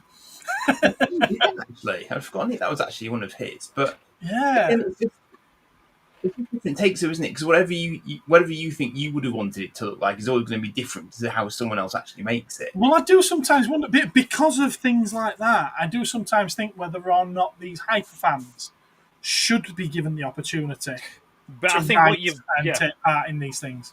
But I think what you've got there is you've got two people, J.J. Abrams and Simon Pegg, who primarily are Star Wars fans rather than Star Trek fans. Yeah, and the J.J. Abrams or Kelvin universe, if you want, I think that particular branch of Star Trek suffers much in the same way that the newer Bond films suffer. So they've tried bringing a bit of Star Wars into Star Trek, where they try to bring a bit of Bourne into Bond. What's that, Gap? There's many words I would use to describe Dewsbury. Dystopian isn't one of them. Well, I'm trying to understand the palace part. Maybe he meant place. I don't know. It's maybe you meant place. Yeah, maybe. Or maybe it's just a sort of dystopian. Isn't that inaccurate? To be fair. Contradiction in terms of maybe it's I can't remember what the word is I'm looking for. Shithole. Yeah. No, definitely wasn't the word I was looking for. What he said. He's right, I have to go there every single. I live there. I go there every day. You probably just heard the siren. And it's such a damn shame. It is. Absolute damn shame. You could play on that giant piano like Tom Hanks did in Big. Well, the thing is, the last time we went, I did quite a lot of the sort of the standard stuff. We did sort of the Rockefeller Empire States, all of that sort of stuff. We went to the Ghostbusters headquarters. Oh. Went to some of it was in one of the Sandman comics. So I did I hit a fair few, and I did plan that out as Gap suggested. I hit my bases pretty hard. I thought we've only got a few days. If we're going to do this, I've got to really sort of think about where we want to go. Went to Central Park, all of that sort of very predictable stuff. So, in theory, I've got 4 days worth of Comic Con if we last that long. But we've also got a couple of days spare that we can just kind of go and see other stuff as well. So just need to figure it out basically. But I'm sure it'll be amazing. Okay, fantastic. Have you said how long you're going to be there? A week basically. So we've got a week which spans over the 4 days of the Comic Con. Yeah, it's quite interesting because different people are signing on different dates, so there is actually a point to having days for multiple tickets. If you're going signing thing, I mean, one of the interesting things that occurs to me, and this might be a topic for a completely different time, but I was thinking about sort of the number of different actors from different sort of times that Simon Pegg met over the course of doing things like Star Trek and other things. So you could do like 3 degrees of separation because he met Leonard Nimoy, which means that he met all the other Star Trek actors from the original era, kind of by extension, and then Top Gun people were there, and it's just like, it kind of blows your mind. The amount of ground you could actually cover just from a small number of people. So James McAvoy's there. Who else would people have heard of? Sort of Tom Skerritt is there from Top Gun. Lady who was in Alien is there as well. Nancy Allen from RoboCop is there. So there's quite a few sort of interesting characters from my, obviously our sort of era of films and so on. So yeah, it'd be quite interesting. Well, we shall expect extensive photography and some video and for you. Yeah. So when we live could do council from New York, I don't know. It's possible. No, when you return, we could have a special Comic-Con edition of the Cosmic Council, and there can be slides, and you can talk us through and stuff like that. I think that. Although you've just said a Cosmic Council from New York, I'd be all up for hopping on for a quick live stream with you at the end of one of the nights if you're able to do that. Yeah. In the hotel room, but I imagine you'll be knackered. Very probably. Very probably. Wouldn't it be cool if there was a 1/18th Airwolf on display? Well, it could well be at that point. Well, this is what I was actually thinking about, though. Does anyone know to what extent they have toys at New York Comic Con? Because I can't say I've actually researched it separately yet. Gap, I want to reiterate, Twitter DMs is your friend here. I would assume there's probably vendors there. Gap. I've looked into that. You know, I would assume there'd be vendors there. Yes. And maybe some, maybe people like Hasbro and something like that might have a stall there. But who knows? Who knows? I mean, I'm sure you've already done it, but you can probably go online and watch YouTube videos of past Comic-Cons where people have done walk-rounds and stuff like that, and a guide to kind of thing. Yeah, lots of stuff I need to look at yet. So yeah. I mean, it's interesting though, because Gareth said about New York would be the last place he'd go. I'm kind of I think I would like to go. Busyness. Yeah, I think I would like to go to New York, but if it was related to if we wanted to keep that theme of say like movies or shows we grew up and things like that, I think if I was to go to the States, I'd like to go to places like where they filmed things like St. Elmo's Fire or Breakfast Club, like the John Hughes stuff. I'd like to go to theirs. But then another place I'd like to go, which is another hobby of mine, and that's Old West history. So I'd love to go out there, and go to like Lincoln, do the Lincoln County Wars thing, and go to Hole in the Wall, where Butch Cassidy was, and all those kind of places, and go to do the Santa Fe Trail, and go see Bill of the Kid's grave, and do all that kind of thing, because that period of history fascinates me, and I love that kind of thing. So I don't think it probably what you consider the touristy things, but maybe just try and stay a bit off the touristy track as well. Yeah. But gay bars, apparently you'd like to go to gay bars. Oh, Reanimator would. No, he's asking if you'd like to go to the gay bars. Would I like to go to a gay bar? Listen, I am not averse to going to a gay bar. I've had many good nights in gay bars. I've had a right laugh. In fact, Ed wrote the song. I want to go to a gay bar. Oh, where did that go? Come back. Yeah. My auntie was going to spend 2 months in America, seeing all the states, but 2 days before going, she died. Oh, a massive heart attack. Well, thanks for bringing the mood down, Martin, honestly. Yep. Cheers, Martin. Thanks for that. To be fair, I did the same on Toy Me, Toy You, didn't I? I bought the tone down. Yeah. And at the moment, I've got a bag full of their records sat behind the counter in the shop, haven't I? I need to sort them out. He did bring me the ABBA record in as well, Ed. So I'll bring that up. It's in the back of the car, so when I next visit, you'll get that. Yeah. Blue Oyster Club. Yes, the Blue Oyster Bar. Oh, well, moving on to something a little bit more positive then, shall we? Yes. Get your bits out. That was an interesting segue from gay bars to getting your bits out. Well, I thought Sprue might appreciate it, but he might have gone now. He's still at it, his Gap. Oh, Gab, will you just message him on X? A Faraday. You must have a Faraday bag. Not a Faraday cage, a Faraday bag. I've already got a wallet that allegedly does that. Thank you, Gap. So I'm sorted. But again, excellent advice. I mean, this is how you can tell Gap is an older gent. like ourselves because he knows what a Faraday means. There's probably younger people are like, "Wait, what's Faraday? What's Faraday?" I can just sort of see Gap before he goes out of the house. He puts his tinfoil cap on. He puts his Kevlar cap. Hidden holsters, So it'd be like his leg opens. Oh, what they call America. They don't need to hide them. It's like it'll be like Gene Hackman's character from Enemy of the State. I think it's Enemy of the State with Will Smith and Gene Hackman. Yeah. Like that. He's if he gets seen, he's got his house behind enemy lines. No, that's not. That was Gene Hackman as well, wasn't it? It was, yeah. Behind enemy lines, it was, yes. Good film. I've seen that one. I've seen the film, Gap. I've seen the film. Because I was a very naughty boy when that film came out. I was actually doing pirate DVD, pirate VHS. Oh. Hardcore old school pirating. I know. For every film that I sold, I had to spend the entire time of the film recording it. Yeah, I think you need multiple video recorders ideally for that sort of game, yeah. I was such a naughty boy when I was about 16 or 17.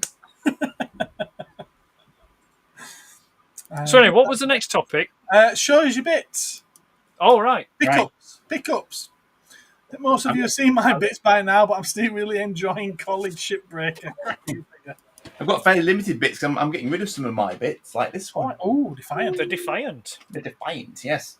The Defiant is currently available on eBay. Bidding, yes. All right, are you going on first then, Andy? I can do. Mine will certainly be quite brief. If I can just land it. Is it the original Defiant or is it the rechristened Defiant?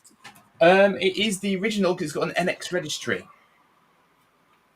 So we'll go with original for the purposes of... In fact, the Playmates version of that is so original, they called it the Valiant class. Because they didn't know it was going to be Defiant when they made the toy, it would appear. So the only things I really have to show are ones that I picked up in Cromford, which is the topic of my video tomorrow night. So I did a trade and I got tripods. 1 and 2. Oh. Which I intend to watch at some point, but like Gareth, I haven't watched yet. Gareth's I've got that on my shelf. I recognise. Watch it first. I'll race you. I recognise that DVD case. Some of us are old enough to remember watching it when it first came out. I remember the caps. Yeah. Not the tinfoil ones. No, they were nastier. Mainly. Also randomly got this. A jigsaw? A black hole jigsaw? A black hole jigsaw, yes, which did tickle me somewhat, so I thought I would get that, yes. And on a similarly out there basis, I also got this, simply because I don't think I have it. Okay. Oh, that's the is that the newer version of Death's Head? Yes, that's the cyborgy Death's Head that isn't Death's Head at all, but they call him Death's Head anyway because Death's Head 2. Death's Head 2. Right. He absorbed Death's Head 1 and isn't actually anything to do with him technically, apart from the fact that he's one of many personalities he has on board. Yeah, it says it on the cover, Death's Head 2. Yeah. Right. So it isn't the original Death's Head? No, but he looks a little bit similar to him, and sometimes he does revert to him if he's the only dominant personality left. Right. He's a sort of an amalgamated mind kind of idea. I think his original name is actually Minion. I think it was the cyborg is called the Minion cyborg. But he and Death's Head always had a bit of a tussle in terms of who was the controlling personality after he assimilated him. So Death's Head is kind of in there, as an identity. But he's not technically. But everyone calls him Death's Head. So, but I actually got that because at some point I know the Death's Head comic really well. I don't know his run as well. So I do want to have a little bit of a read of it at some point. Is it anything to do with Simon Furman? No, I don't think it is it? It's very much... They really tried to tie him into the Marvel mainstream universe a lot. X-Men show up in his series a lot. So it was... The name's on the cover if you have a look. Yeah, I don't think Furman is on there. It's Sharp and Neary. Ah, right, okay. To be fair, I don't think Furman had much to do with him out of Transformers. No, he did. I think Marvel were kind of like, yep, thank you, we'll have that. I think it was Marvel US trying to establish a US version of Death's Head, effectively, at a very different time compared to when Death's Head was born. So,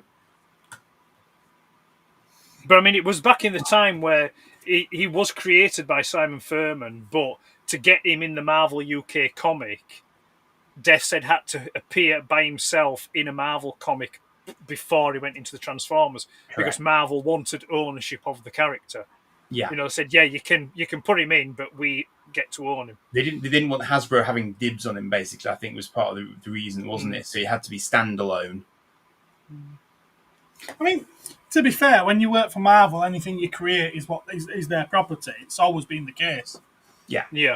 That's nothing new, is that? No, I think the risk was that they probably had some sort of thing with Hasbro whereby they had to use anything that they used with the Transformers title on it would probably have been Hasbro part owned or something. I don't know. And maybe they just wanted to keep him separate for whatever reason. So yeah, interesting conundrum, that one. So that's it really for me. I haven't been. Ed, have you got anything? I've just got one thing. Okay. One thing and one thing only. Has it got 4 skeletons in it?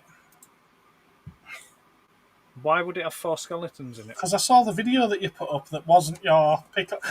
I'm good at this, aren't I? It's such a spoiler, honestly. I saw it on your shelf in your video, and I noticed it wasn't there now, so I thought, is that going to be his pickup? Yeah, of course it is, yeah. Why do you think I put it on the shelf in the video in the first place? Well, I did wonder. It wasn't there by accident. No. It's like me saying, Gareth, is your pickup a car or a Godzilla? Or a Godzilla car. Have one of them. So, yes, thank you, Ben. There we go. So the other day I did. I released the first of a new series of videos that I'll be doing, which is called Not Only But Also. Yes! Skeleton! Which is, yeah. So Not Only But Also, because it's to just try and get across the fact that, there is more to me than just Transformers and Spectrum. There are other things that I do have interest in. So this new series of videos, Not Only But Also, will cover the other stuff that I do take an interest in. And the first subject of the first video I did was the 4 Horsemen Mythic Legions Skeleton Legion Builder 2, the Necronominous wave. And in that video, I talked about this set. Now, when I did that video and I posted it, I did not have this set. Yeah, because you said you were probably going to get it. And I wasn't, because I mean this was first released or notified October last year. And I believe it came out in March this year is when it was released. And it was a nice set. I did want it, but I wasn't prepared to pay the price. It was a bit too rich for me for what it was. But then my mantra, he who waits, all good things and stuff like that. And I'm a very patient person. And what day are we on? We're on Wednesday, aren't we? We are. Saturday evening, I happened upon this. I spoke to the seller. We came to an agreement. I got it for cheap money. He was happy. I was happy. And it arrived this morning. So if it hadn't been a case of that, I still wouldn't have it. But I do have it now. I'm just doing this. I'm not opening it because it will get opened on a video that I'm doing. Mm-hmm. And you'll get to see it then. But I can tell you, it is a very nice set. Very nice. Can I just ask a question? Yeah. Obviously, the one you've already got is more of a bony colour. Are these like a monotone black and white effect? Are they? Yeah, I'll show you the back. Like if I show you the back of the box, it'll give you an idea of the kind of style they're going for. There you go. Right. Okay. Yeah. So it is black and white. Yeah. Yeah. So they are. I would say there is a bit of a hint of a bit of a blue wash on them. Okay. Yeah, but very subtle. But yeah, they are like it is a black and white monochrome kind of. I suppose in the vein of the old Universal Studios pictures. But yeah, they do. I mean, it's ironic, really, talking about what we were talking about early on. They do come with a plethora of accessories as well, because they are taken from the Legion builders. In fact, if you just give us a quick second, what I will do. That's incredible, is that? I do like that set.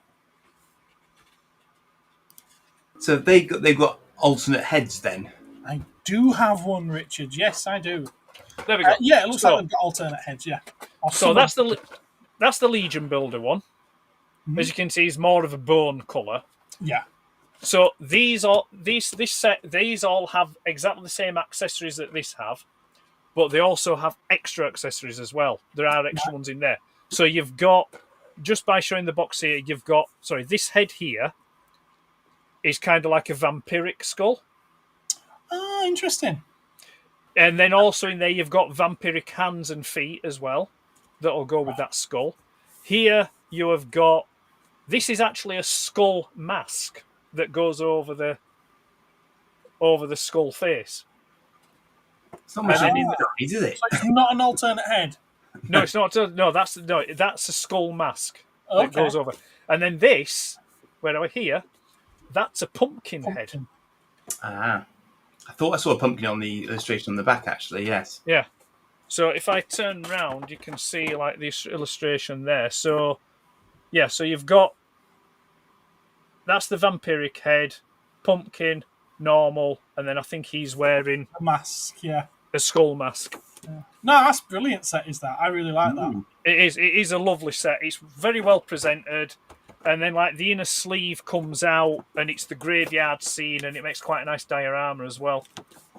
I can see that being a set that you could have an awful lot of fun with. I'm hoping to when I come to do some video of it. Yeah. And the other thing about it as well is there's a teaser in here and the teaser is returning to the graveyard in October 2025. Okay. So it looks like October this year there's going to be another set. Now, the rumour is that this set this October could be zombies. Oh right, okay, cool. Which, if it is, I will put an order in for that because I think it'll complement this quite well. That leads me on to. I'll just quickly mention it now. I don't have it. I've only seen it today. Well, it could be an accessory interchangeable with another figure. Why would you? That's the thing with them, isn't it? You can use the accessories and everything with this with other figures in the range. You can, all the accessories that that Four Horsemen do, Mythic Legions, you can use them on all the other figures. Yeah. They are all fully interchangeable. Everything is interchangeable. What I was going to say, today I saw there's a new Kickstarter come out, and it's for a tabletop game, like a strategy game, and it's for Return of the Living Dead. Oh, wow, yes. Yeah. And it looks absolutely awesome. It comes in, the packaging it's a real nice packaging, and all the bump comes in like a retro VHS cassette style case. What I'll do is at some point I'll put a link up there where you can watch the announcement video for it. But anyway, back to this. So yeah, it's a great set. There's going to be a video coming up for it. This is what came today, and it's an awesome looking set, and I'm looking forward to getting it opened and getting my hands on it. Are you not going to answer Dave's question? Sorry, what was Dave's question? How much and can I have it? Oh, right, sorry. I'm sure he can't have it, but can you tell him how much? I can't tell him how much, but I can tell him there are, at the moment, there's currently 3 retailers on eBay that have them. And the cheapest one I've seen on eBay at the moment is $120. Okay. Which, to be fair, figures, I mean, isn't that bad. It's more than what I paid, but I'm tight. We know this. No, it's not that I'm tight. I just like to pay what something's actually worth, not what, it's like, I don't like this inflation thing stuff, or what is it? Toy convention added tax or stuff like that. You say that, but if I was to tell you that I can get these at trade. What, these? Yes, I can get them now. They're in stock at one of my suppliers. And Yeah. my cost price on it is £102, including VAT. Right. Do you think that £120 then as a retail price is expensive? I actually think that's a bloody bargain if I'm having to pay £102 for it. But you see, that's the thing. I've always been the same. Never ever tell me how much something costs. Yeah, because as soon as you tell me how much something we're telling costs, the odds. yeah, I then I tell you a good example is when you let me just switch back camera. I mean, out of interest, what are they? They're quoting 138 as the RRP. Yeah. Which, I'd be happy paying £102 to sell something for 138. That sounds about reasonable to me. What were we going to say now? Oh yes. So yeah, when people, like about prices and stuff like that, it's like you can take me off large screen now. I don't need to be on big screen now. No.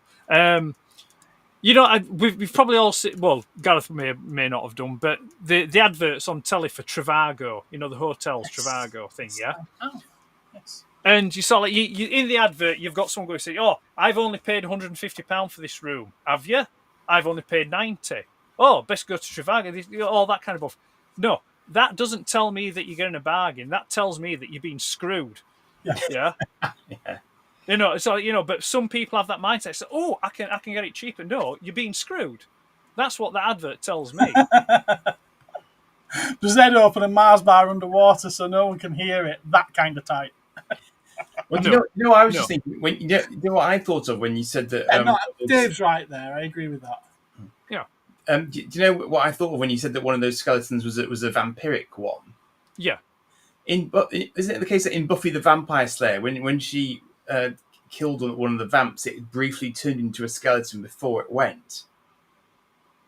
Yeah, they do. Yeah. They kind of when she dusts them. I'm going to say that we've been watching through it recently, and they pretty much immediately just turn to dust. Yeah, I know, but I think there was this brief sort of thing where you do see a little bit of a sort of skeletal effect to it. Yeah, and then it goes. So I was just thinking, you can use those figures in so many different sort of. Yeah. I mean, you could dress them up as skeletal. I was thinking, do the limbs detach at all? Yes. Well, right. Yes, they do. Yeah. Have you not watched his video, Andy? Not yet. You've not watched his video. No. Yeah, they are completely modular. So on the skeleton wise, the head comes off, arms come out of the shoulder, they separate at the elbows, separate at the hands, they separate at the. It's almost like they're an endoskeleton, Gareth.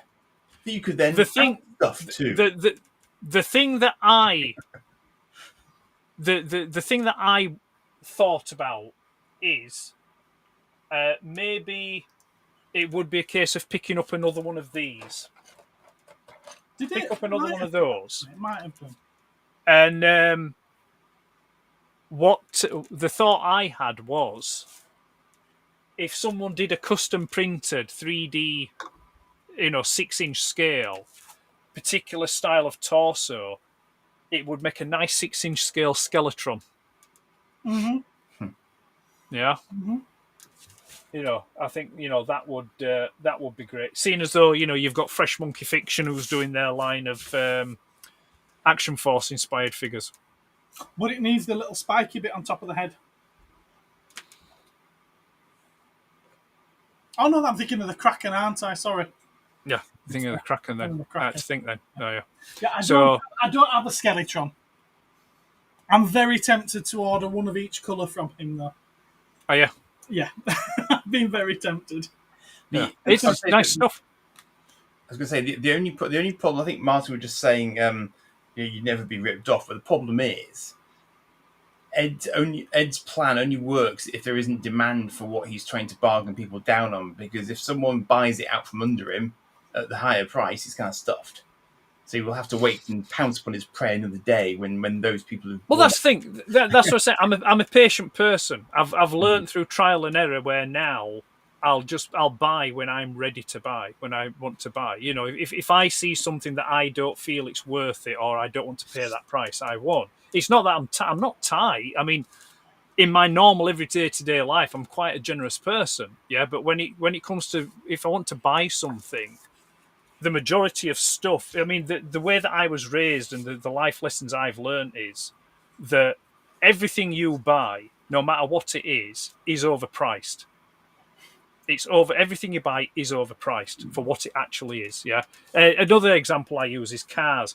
I used to have a quite a few people that worked as car salesmen, yeah, and there's this myth, you get people coming up to you saying, "Oh, I've got a new car. I got £1,500 for my old car." And it's like, no, you didn't get £1,500 for your old car. You got nothing for your old car because that £1,500 that they've given you is actually already on the price of the car that you've bought. So that car you've bought probably was only £3,000, but they've put it up at 5 because they know they're going to try and give you £1,500 for yours. So you're never going to win. You're never going to win. Yeah. So no, it's anyway. I'm very much enjoying all the chat about Skeleton. Here's Dave. Why? What's happening? What's happening about Skeleton? Dave has a thing for skeletons, apparently. See, and I thought you had a thing for the creature from the Black Lagoon. I'm learning something here, Dave. I'm learning. Shall I show you my pickups? Yeah. Go for it. Okay. Will this work? It should work. It works. Right, okay, so I got these today. It's Hot Wheels. Yes, it's toy cars, it's die-cast. Duh, I know a lot of people don't like die-cast. But yes, it's the Lotus Esprit from The Spy Who Loved Me. I didn't have one. Someone brought it in today with a load of other stuff, and I thought, you know what? I'm going to nab that because it's a pretty cool-looking car, and it's not the submarine version, which I always thought looked a little bit silly. The corgi toy of that, it's like, yeah, it's cool, it's brilliant for that one scene, but as a toy car, it's a little bit silly, especially since it still has the wheels on the bottom of it. But this I quite like. I'm happy with that. It's a cool one. There was also, of course, and since I don't have one in my collection, well, I do now. I won't go through all of the Hot Wheels that I got the other day because there's 20 odd of them. So I will though show these ones because I picked these up since Fast and Furious. I'm not really bothered. It's the fact that it's a Porsche. It's a Porsche in quite a nice shade of blue. I will be opening them. Oh, thanks, Ed. I never thought of that. Thank you. Quite a nice shade of blue. I think it's that one. That's it. There we go. Yeah, sorry, that's what I meant to do before I started doing this. Nissan Skyline. Well, it's the Godzilla Nissan Skyline, isn't it? GTR 33. Yeah, can't go wrong. And it's a nice bright yellow. So, yeah. And another Nissan there, a 350Z Custom. It is what it is, isn't it? I actually picked those up because they were £1.79 on the shelf at B&M, but then they charged me £3.49 each for them at the till. Oh. Yeah.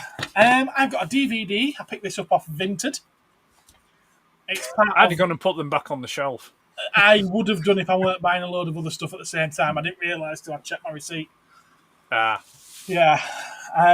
So it's a spin-off of Doctor Who, and it does have the original actor who played the part of Syl in 2 stories. You may remember him from the episodes or from the clips that I've shown of him doing the whole because that's what he's famous for doing. I haven't seen it yet, so I can't say if it's any good. I think this is the last ever Doctor Who spin-off that was released, so it's probably shockingly bad. But obviously it's got the original actor back as him. But then we've also got Sophie Aldred back, who played Ace. But she's playing an alien creature instead. There's other people in it that I've never heard of, such as Christopher Ryan, Janet Henfrey, Sakuntala Ramani, obviously Sophie Aldred, Jim Conway, and I've never reckoned. I don't know any of those names, so I don't know if you do. They tend to get people from British Sci-Fi in these, so they may have appeared in Blake 7 or something like that. And then there's one other thing to show you, and I need to go back to the other camera for that.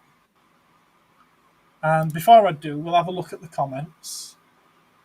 He's not collecting diecast, though. I've never said that. Dave says that he's not collecting diecast. I'm collecting diecast. Have a banana skyline. Yeah. More diecast. Also, what's wrong before it's not Dinky making a comeback? It's Corgi. Fair enough. Very true.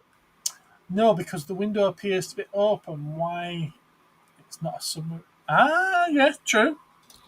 Yes, the window is open on it. Yeah, it's not the submarine version, no. If Gareth got... right, okay, yes. Everyone was after the Lotus Esprit. Fair enough. All you need now is the bronze one. The like orange copper one? Yeah, the bronzy copper one. Come on, which film's it from, Gareth? Come on. I am the world's biggest Bond fan. I'm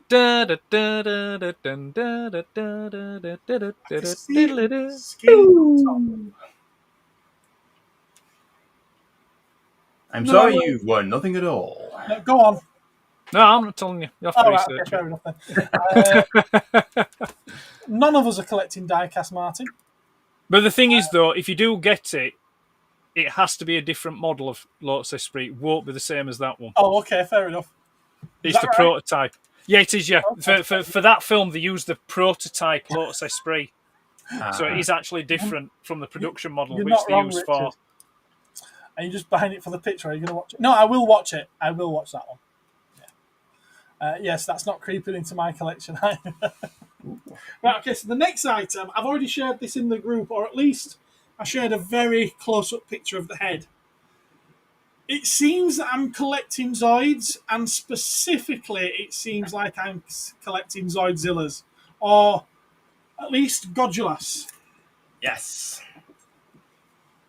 The mighty Godulas Mark II. Yes, he's got different arms, he's got big cannons on his shoulder, and he's in white.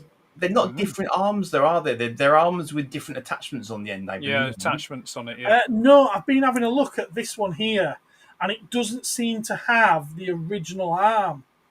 Oh, interesting. It's this arm it comes with instead. So I occasionally see these chaps on the Zoid Star channel, and I thought that was like a slip-on thing, but maybe you're right. Maybe on this one they've actually swapped it out. No, you can see where the rubber cap attaches it at the elbow. Yeah. I'm not saying that they've created an entire arm. I just don't think. I mean, it could be in there as an alternate build. I don't know. Yeah. It could well be, but on the box they're certainly not showing the normal arm.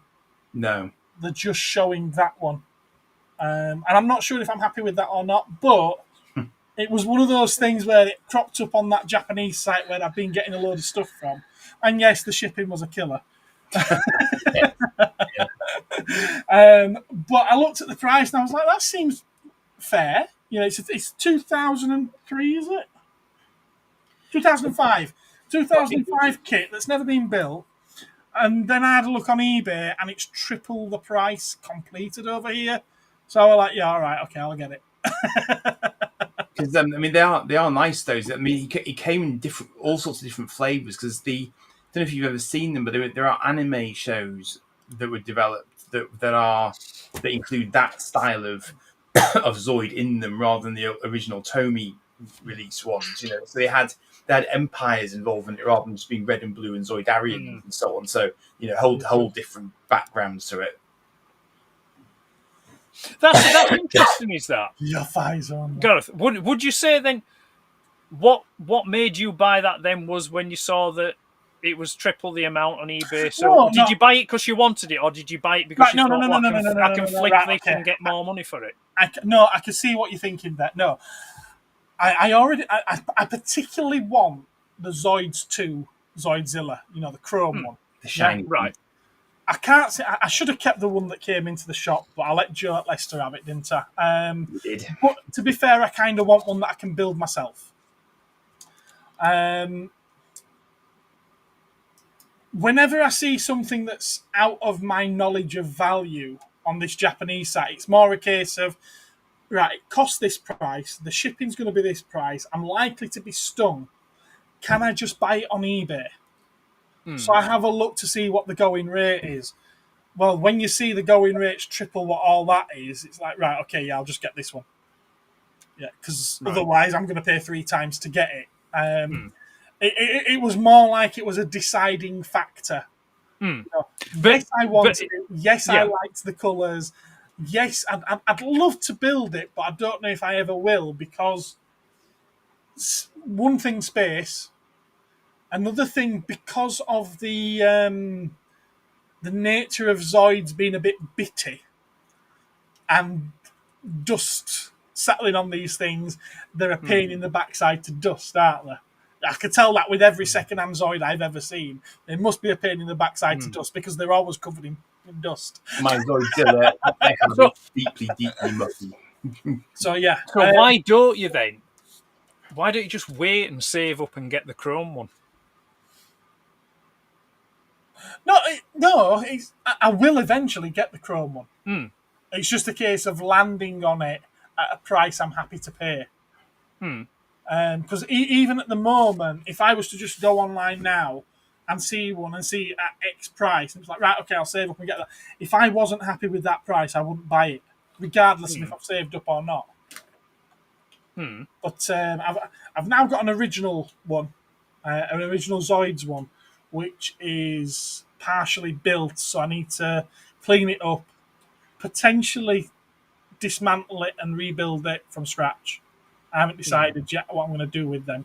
I got the Zoidzilla, I got Redhorn, and I got... Mammoth? No, it's the long neck one. Zerk, giant Zerk. Could be. Giant Zerk is the very, very long necked one that looks like a Brontosaurus. Yeah, it could be that one, yeah. So I've got the three of them, but they're all built in the box. Oh, there's the other big one, isn't there? That's got a head a head style similar to Zoidzilla, but with a taller canopy on it. No, I don't think it's That's more like a Brachiosaur. Oh, There's Mammoth, there's Great Gorgon. He's a bit like a Stegosaurus, big Stegosaurus. Yeah, I'm actually thinking now, is it the Great Gorgon I've got? And I haven't got the long neck. Was it in that box of stuff that you had ages back? No, it wasn't, no. No, these are three that I bought at a toy fair. Right. Yeah, I got them at Doncaster. And then I got it's off camera. You can't see it. You can just see his feet there. Yeah, the green box Zoids 2-ish one. No, Zoids 2 was late 80s, early 90s. This was the early 2000s. Yeah, and it was called Zoids. Yeah. It was just called Zoids. I've got that one, and I've got the translucent plastic one. So it was one of those things. It's like, okay, I think I collect Zoidzillas now. And in all fairness, it fits right in my ballpark. It's robotic, it's Godzilla, But it's ironic that the money you've dropped on those, you could have saved that and just bought the chrome one. The one that you do actually want. I could, but even if I already had the chrome one, which, yes, I've said that's the one that I really want, I'd have probably still bought these anyway. Right. The option. How many Optimus Primes have you bought? Does it have to be a proper? Are you looking for like what's more? Other interesting question from my point of view, I suppose. Are you looking for sort of a minty box one, or are you just wanting to build it and have it on display so the box doesn't matter so much? I'd like the box to be presentable. So you got. I'd like the box to be presentable at least. Fun fact about that film: Margaret and Dennis Thatcher weren't played by themselves. Okay. I've got a minty box one. Zoidzilla and Redhorn. Yeah, cool. I do enjoy it when Andy describes toys as coming in different flavours. I'll have strawberries and cream He-Man, please. Again, I'm just sort of like I worry about Dave. It's just like strawberries and cream He-Man. It's like he does it for your reaction. I'm sure he does. I'm sure he does. I'm sure he does. Was it meant to be Blofeld that was dropped down the chimney at the start of that film? Did he offer a silver delicatessen in exchange for his life? I don't know. Seriously, I haven't. I'm. Whenever I do marathons of the James Bond films, I always end up stopping after the first Roger Moore. I don't know why. I think they just so much after the Sean Connery ones. I think I need to start a marathon with the Roger Moore ones in future. Yeah?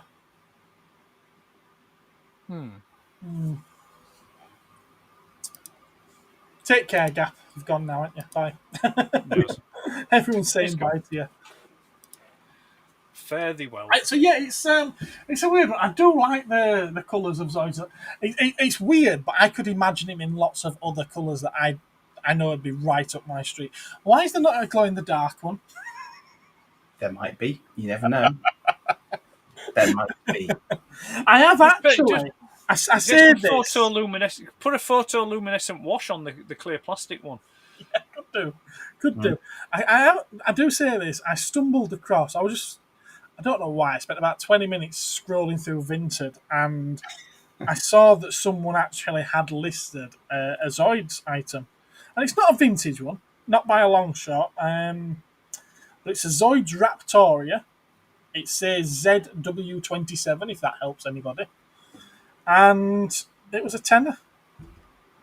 And it's still sealed in the box. And I thought, well, that sounds quite cheap for a Zoids thing, doesn't it? You know, go on then, I'll get it. And I'll just have a bit of fun, I think, building that you know, just a cheap one. So, yeah, I'll probably show you that next time we have a session. If it turns up. I mean, in all fairness, that came off Vinted, and that took over a week to turn up. They sent it out same day, but they used Yodel. They used Yodel, and apparently they made 3 attempts to deliver it and left a card. They didn't. There was no card left. Anyway. They eventually left it with a neighbour, and they said they'd left me a card to tell me which neighbour they'd left it with. They hadn't. So I just had to wait for a random neighbour to leave it with me, and eventually they did. My offspring is saying that it's late and I should go to bed, apparently. So, all right. Well, and explain to him how that's supposed to work, you know. But yeah. Yes, it was. Pierce Brosnan was the best Bond for Martin. Okay. Gareth, please watch First Blood before the remake comes out. Why? Do you think I'm likely to watch the remake if I haven't watched the original? The funny thing is you're too late. Yeah, when the remake comes out, you can't watch the original. Yeah. Not allowed. Not allowed. No. It was impeccably Bond. True. I hoped it was just a random disabled Bond villain. It was a bit of an undignified end for Blofeld, at least until Daniel Craig's last film. Yeah, that shouldn't have been... Well, if it were going to be Blofeld, they shouldn't have made them brothers, should they? Spoilers, sorry. Well, the Daniel Craig Bonds aren't particularly good, anyway. They're entertaining, I would say, but they don't feel like Bond films to me. Yeah, but the thing is, I mean, whenever I think about watching Timothy Dalton, whenever I think about watching Daniel Craig's Bond, what I do is I go to my shelf and I put a Jason Bourne film in. There are better versions of those kind of films. They are, yes. The Jason Bourne films are far better than the Daniel Craig Bonds. The remake will be awful, I'm sure. Friendly reminder to press the like button if you happen to be enjoying this. Thank you, Dave. Yes, everybody, press that like button. Or we will just stay frozen like this.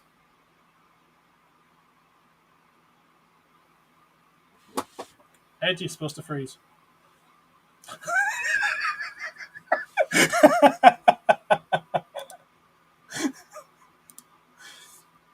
Bond ended up parodying Austin Powers in the end. Fair enough. Right, okay, so we've all done as pickups, haven't we? Mm-hmm. We've done toy news. We've done a couple of topics which have been really interesting, and it's been a bit of a hodgepodge this evening. Do you really think that I'm capable of doing that, Joe? Even Ryan Reynolds couldn't do it. He had a stunt double doing it effectively. Yeah, he did, yes, and he didn't have a still. In both times, heel of a heel injury. Yeah. Right, Andy. What have you got coming up? I have got me meandering around Cromford Mills Comic Con on Thursday. And then I'll be showing a random thing that I got off Etsy as my Trek Toys entry for next week. Oh, and then my pickups from Cromford, which you've largely just seen, but there is one slight background story to another thing I got at Cromford, which I will include on that video as well. So there you go. Okay. Mysterious. Ed, what have you got coming up? I've got my usual weekly Instagram posts. Then there'll be another episode of Ed's Transformers on Sunday. Tuesday, there'll be another Plastic and Diecast. And then next Thursday, it'll be episode 6 of the Collector's Archive, and it'll be Brad, Exilion XLR, who I'll be chatting to. So it will be Transformers. Oh, excellent. Yeah. Excellent. That'll be a Transformer heavy one, will that one? Yes, it will. And then there'll be a Spectrum stream on Sunday, all being well. I've yet to decide what games I'm going to play on that stream. I haven't decided yet. And then there'll be a what's in the vault. What's new in the vault for that, but I don't know when that'll come out. And I think that's it. Yeah, I think that's it. Yeah, it is. Yeah, that's all I can think of at the moment. Okay. Yeah. So yeah, there we go. Yes, he's never struck me as a bottom. I quite agree.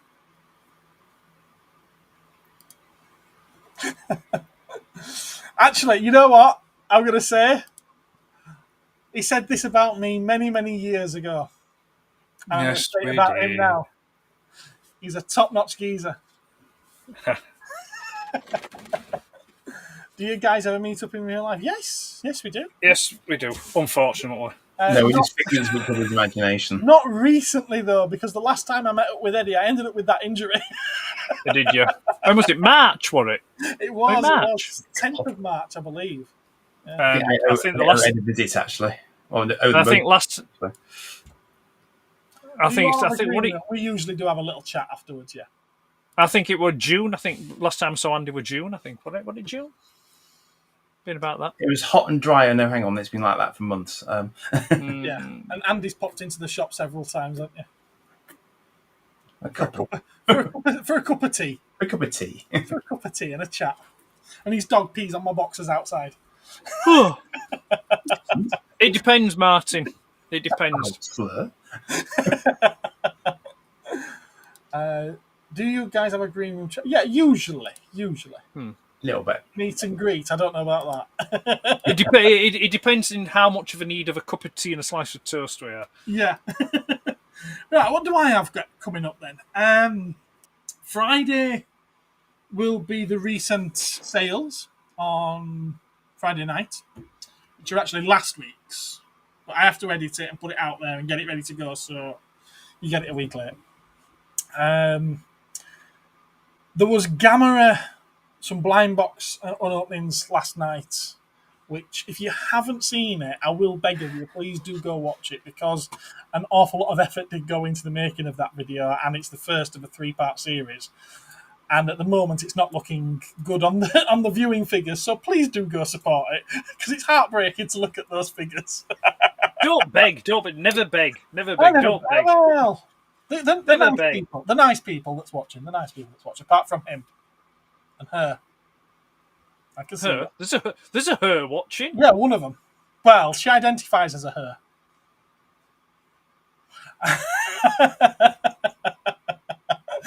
And sorry, my screen froze a bit. The second episode will be in 2 weeks, and then the third and final episode will be 2 weeks after that.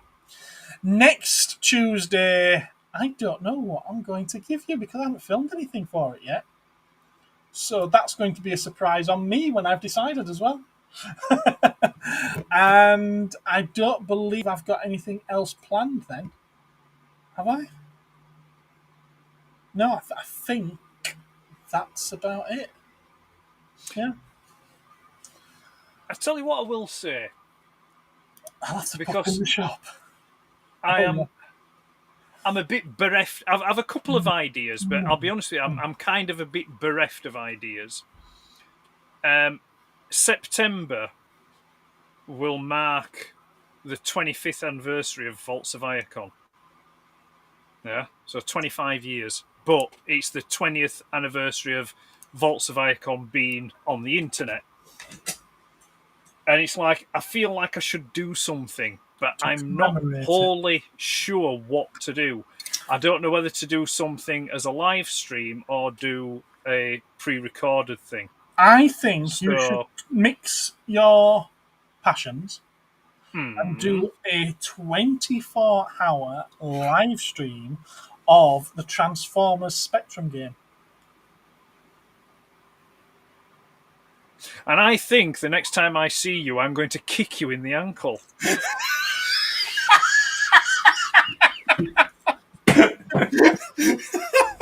Oh, I just got a dizzy spell.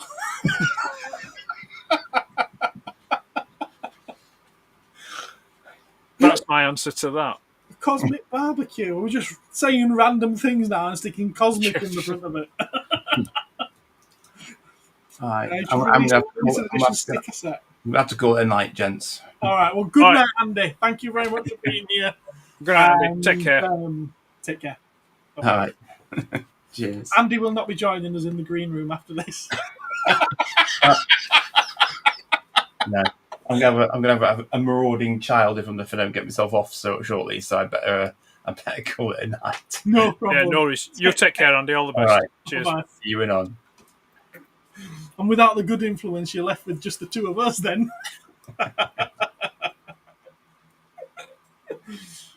Cosmic afternoon tea. Yeah. Well, your counsel is better than ours.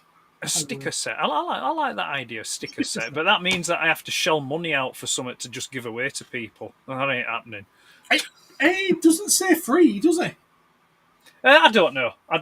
It should release a limited edition. But sticker of what, though? Oh, you could have the Vault Keeper. You could have AI Ed. AI Ed. Earlier, logos throughout the years. Yeah, I've had a few different logos, yeah, maybe. Mm-hmm. I don't know. And knowing you've still got hard copies of every single one of them. I do, yes. Yeah. I do still have the files on my computer, all of the previous. Well, it's funny actually because I do have the original files, but I don't have the software to get into them. But I have the original files of the very first Vaults of Iacon website I did. So if I had the software to open them up, I could open them. And I mean, I do have a couple of screen shots and screen prints of them, but I've got them from that Wayback Machine. The Internet Archive, the Wayback Machine. I got them off there. So I think I'll probably end up doing maybe a live stream. I think, and just kind of like open it up and invite people to come on. But I mean, I'm not really. That's why I said I feel like I should. I don't know if it's something particularly I want to do, but I feel like maybe I should do something for it. Because I suppose 25 years is a long time. Yeah. Maybe it's too long. Maybe I've had enough now. Yeah, do you know something though? This is true. Yeah, this is absolutely true. Hand on heart, this is true. I got caught in a bit of a train of thinking the other day. Because I was digging some stuff out and I was having a bit of a tidy up, and I was basically looking at all the stuff that I've got, and I have actually decided I have far too much stuff. Right. Okay. Yeah? Toyman Spectrum diecast, same idea. Stickers apply glue to yourself, and we're not made of money. Yeah, I'll go for that. So I'm going to be having a big clear out. Of stuff, and one of the thoughts that occurred to me was getting rid of all my masterpiece stuff. Okay. Yeah, but with the caveat that I think if I knew for definite that Takara Tomy was gonna continue be full focused on the missing link line, I think I'd get rid of me. I think I'd get rid of my masterpiece, and I'd go on the masterpiece on the missing link stuff. See, I wouldn't say that I collect the missing link, but I'm definitely on board with them. I would say I appreciate them, and no, I'll not get everyone, but I'll certainly be cherry picking them. Yeah, I was disappointed when I saw them do RC as one of them. Yeah, I will. I was incredibly disappointed. Yeah, RC's no business being in the missing link line. No, she hasn't. That should have been a retro figure. It could have been the 86 movie one. Yeah, it could have been so many things, but not missing link. No. The way they've marketed missing link up to then had been original toys with added articulation. Yeah. Not something that we should have released 40 years ago, but we didn't. No, and I'll be honest with you as well. I think it looks horrific. Yeah, I don't like it. I don't like either colour schemes. No, I think it looks horrific. But it has its fans. But I think maybe it just has its fans because of just what it is. I think if they were objective and looked at it as a figure in and of itself, it just doesn't belong in the line. No. So no, not at all. I do feel for any completists that want to get them from C1, because that's what Prime is. Yeah, Prime was. Yeah, it's C1. If they want to get all of them, they're going to have a missing number on the shelf if they don't get that one, aren't they? Well, we've already got a missing number because we haven't got CO. 1, 2, 3. Is it 4? We've got 4 missing. Yeah, because Prime's Convoy's 01, Bumblebee and Cliffjumper's 02 and 03, and then Sunstreaker's 5. So 4's missing. So 4's missing. It's probably one that's in the works, though, isn't it? I would have thought so. Yeah. I'd like to think maybe it'll be Jazz, but I don't think it will be. Oh, nice. Cosmic Top Trumps. I actually like the sound of that, Richard. I do. I like the sound of that. If you can't be arsed, Ed, then don't bother. Our joining stream Monday, everybody knows your masterpiece. Okay, whatever. He knows, they know his masterpiece stuff, yeah. Is it a nice idea for the concept RC to get a release after all these? Yeah, I don't dispute that at all. 100% behind you, and I think it does deserve a release. I just don't think it belongs in the missing link line. No. I have RC pink on order, says Robo Lucas. Pink? It will be... Yeah. In all fairness, girl's blouse. Of the two colours, it's the only one I think that they should be making. Yeah, me and Lucas spoke about this when we chatted, and I think for the moment, I think you ought to just go down Fans Toys Rouge, Lucas, because I don't think we're going to see another masterpiece style RC for a long time yet. Didn't I have that in? Fans Toys Rouge? I don't know. I don't know. But I know what but knowing Lucas, he want it boxed and complete. Right. Okay. Yeah. But yeah, I'd go with the Takara Tomy RC is just a shell former. But I'd go the Fans Toys Rouge. It's the best of the bunch so far. And he says he may get her one day. Right, are we done then? I think we are, yeah. I think we are as well. Well, you've said what you've got coming up, haven't you? I've said what I've got. I have, yeah. Andy did. Oh, and whatnot. Yeah, sorry. He did, yeah. I still need to get Lucas some measurements for Pangu Prime.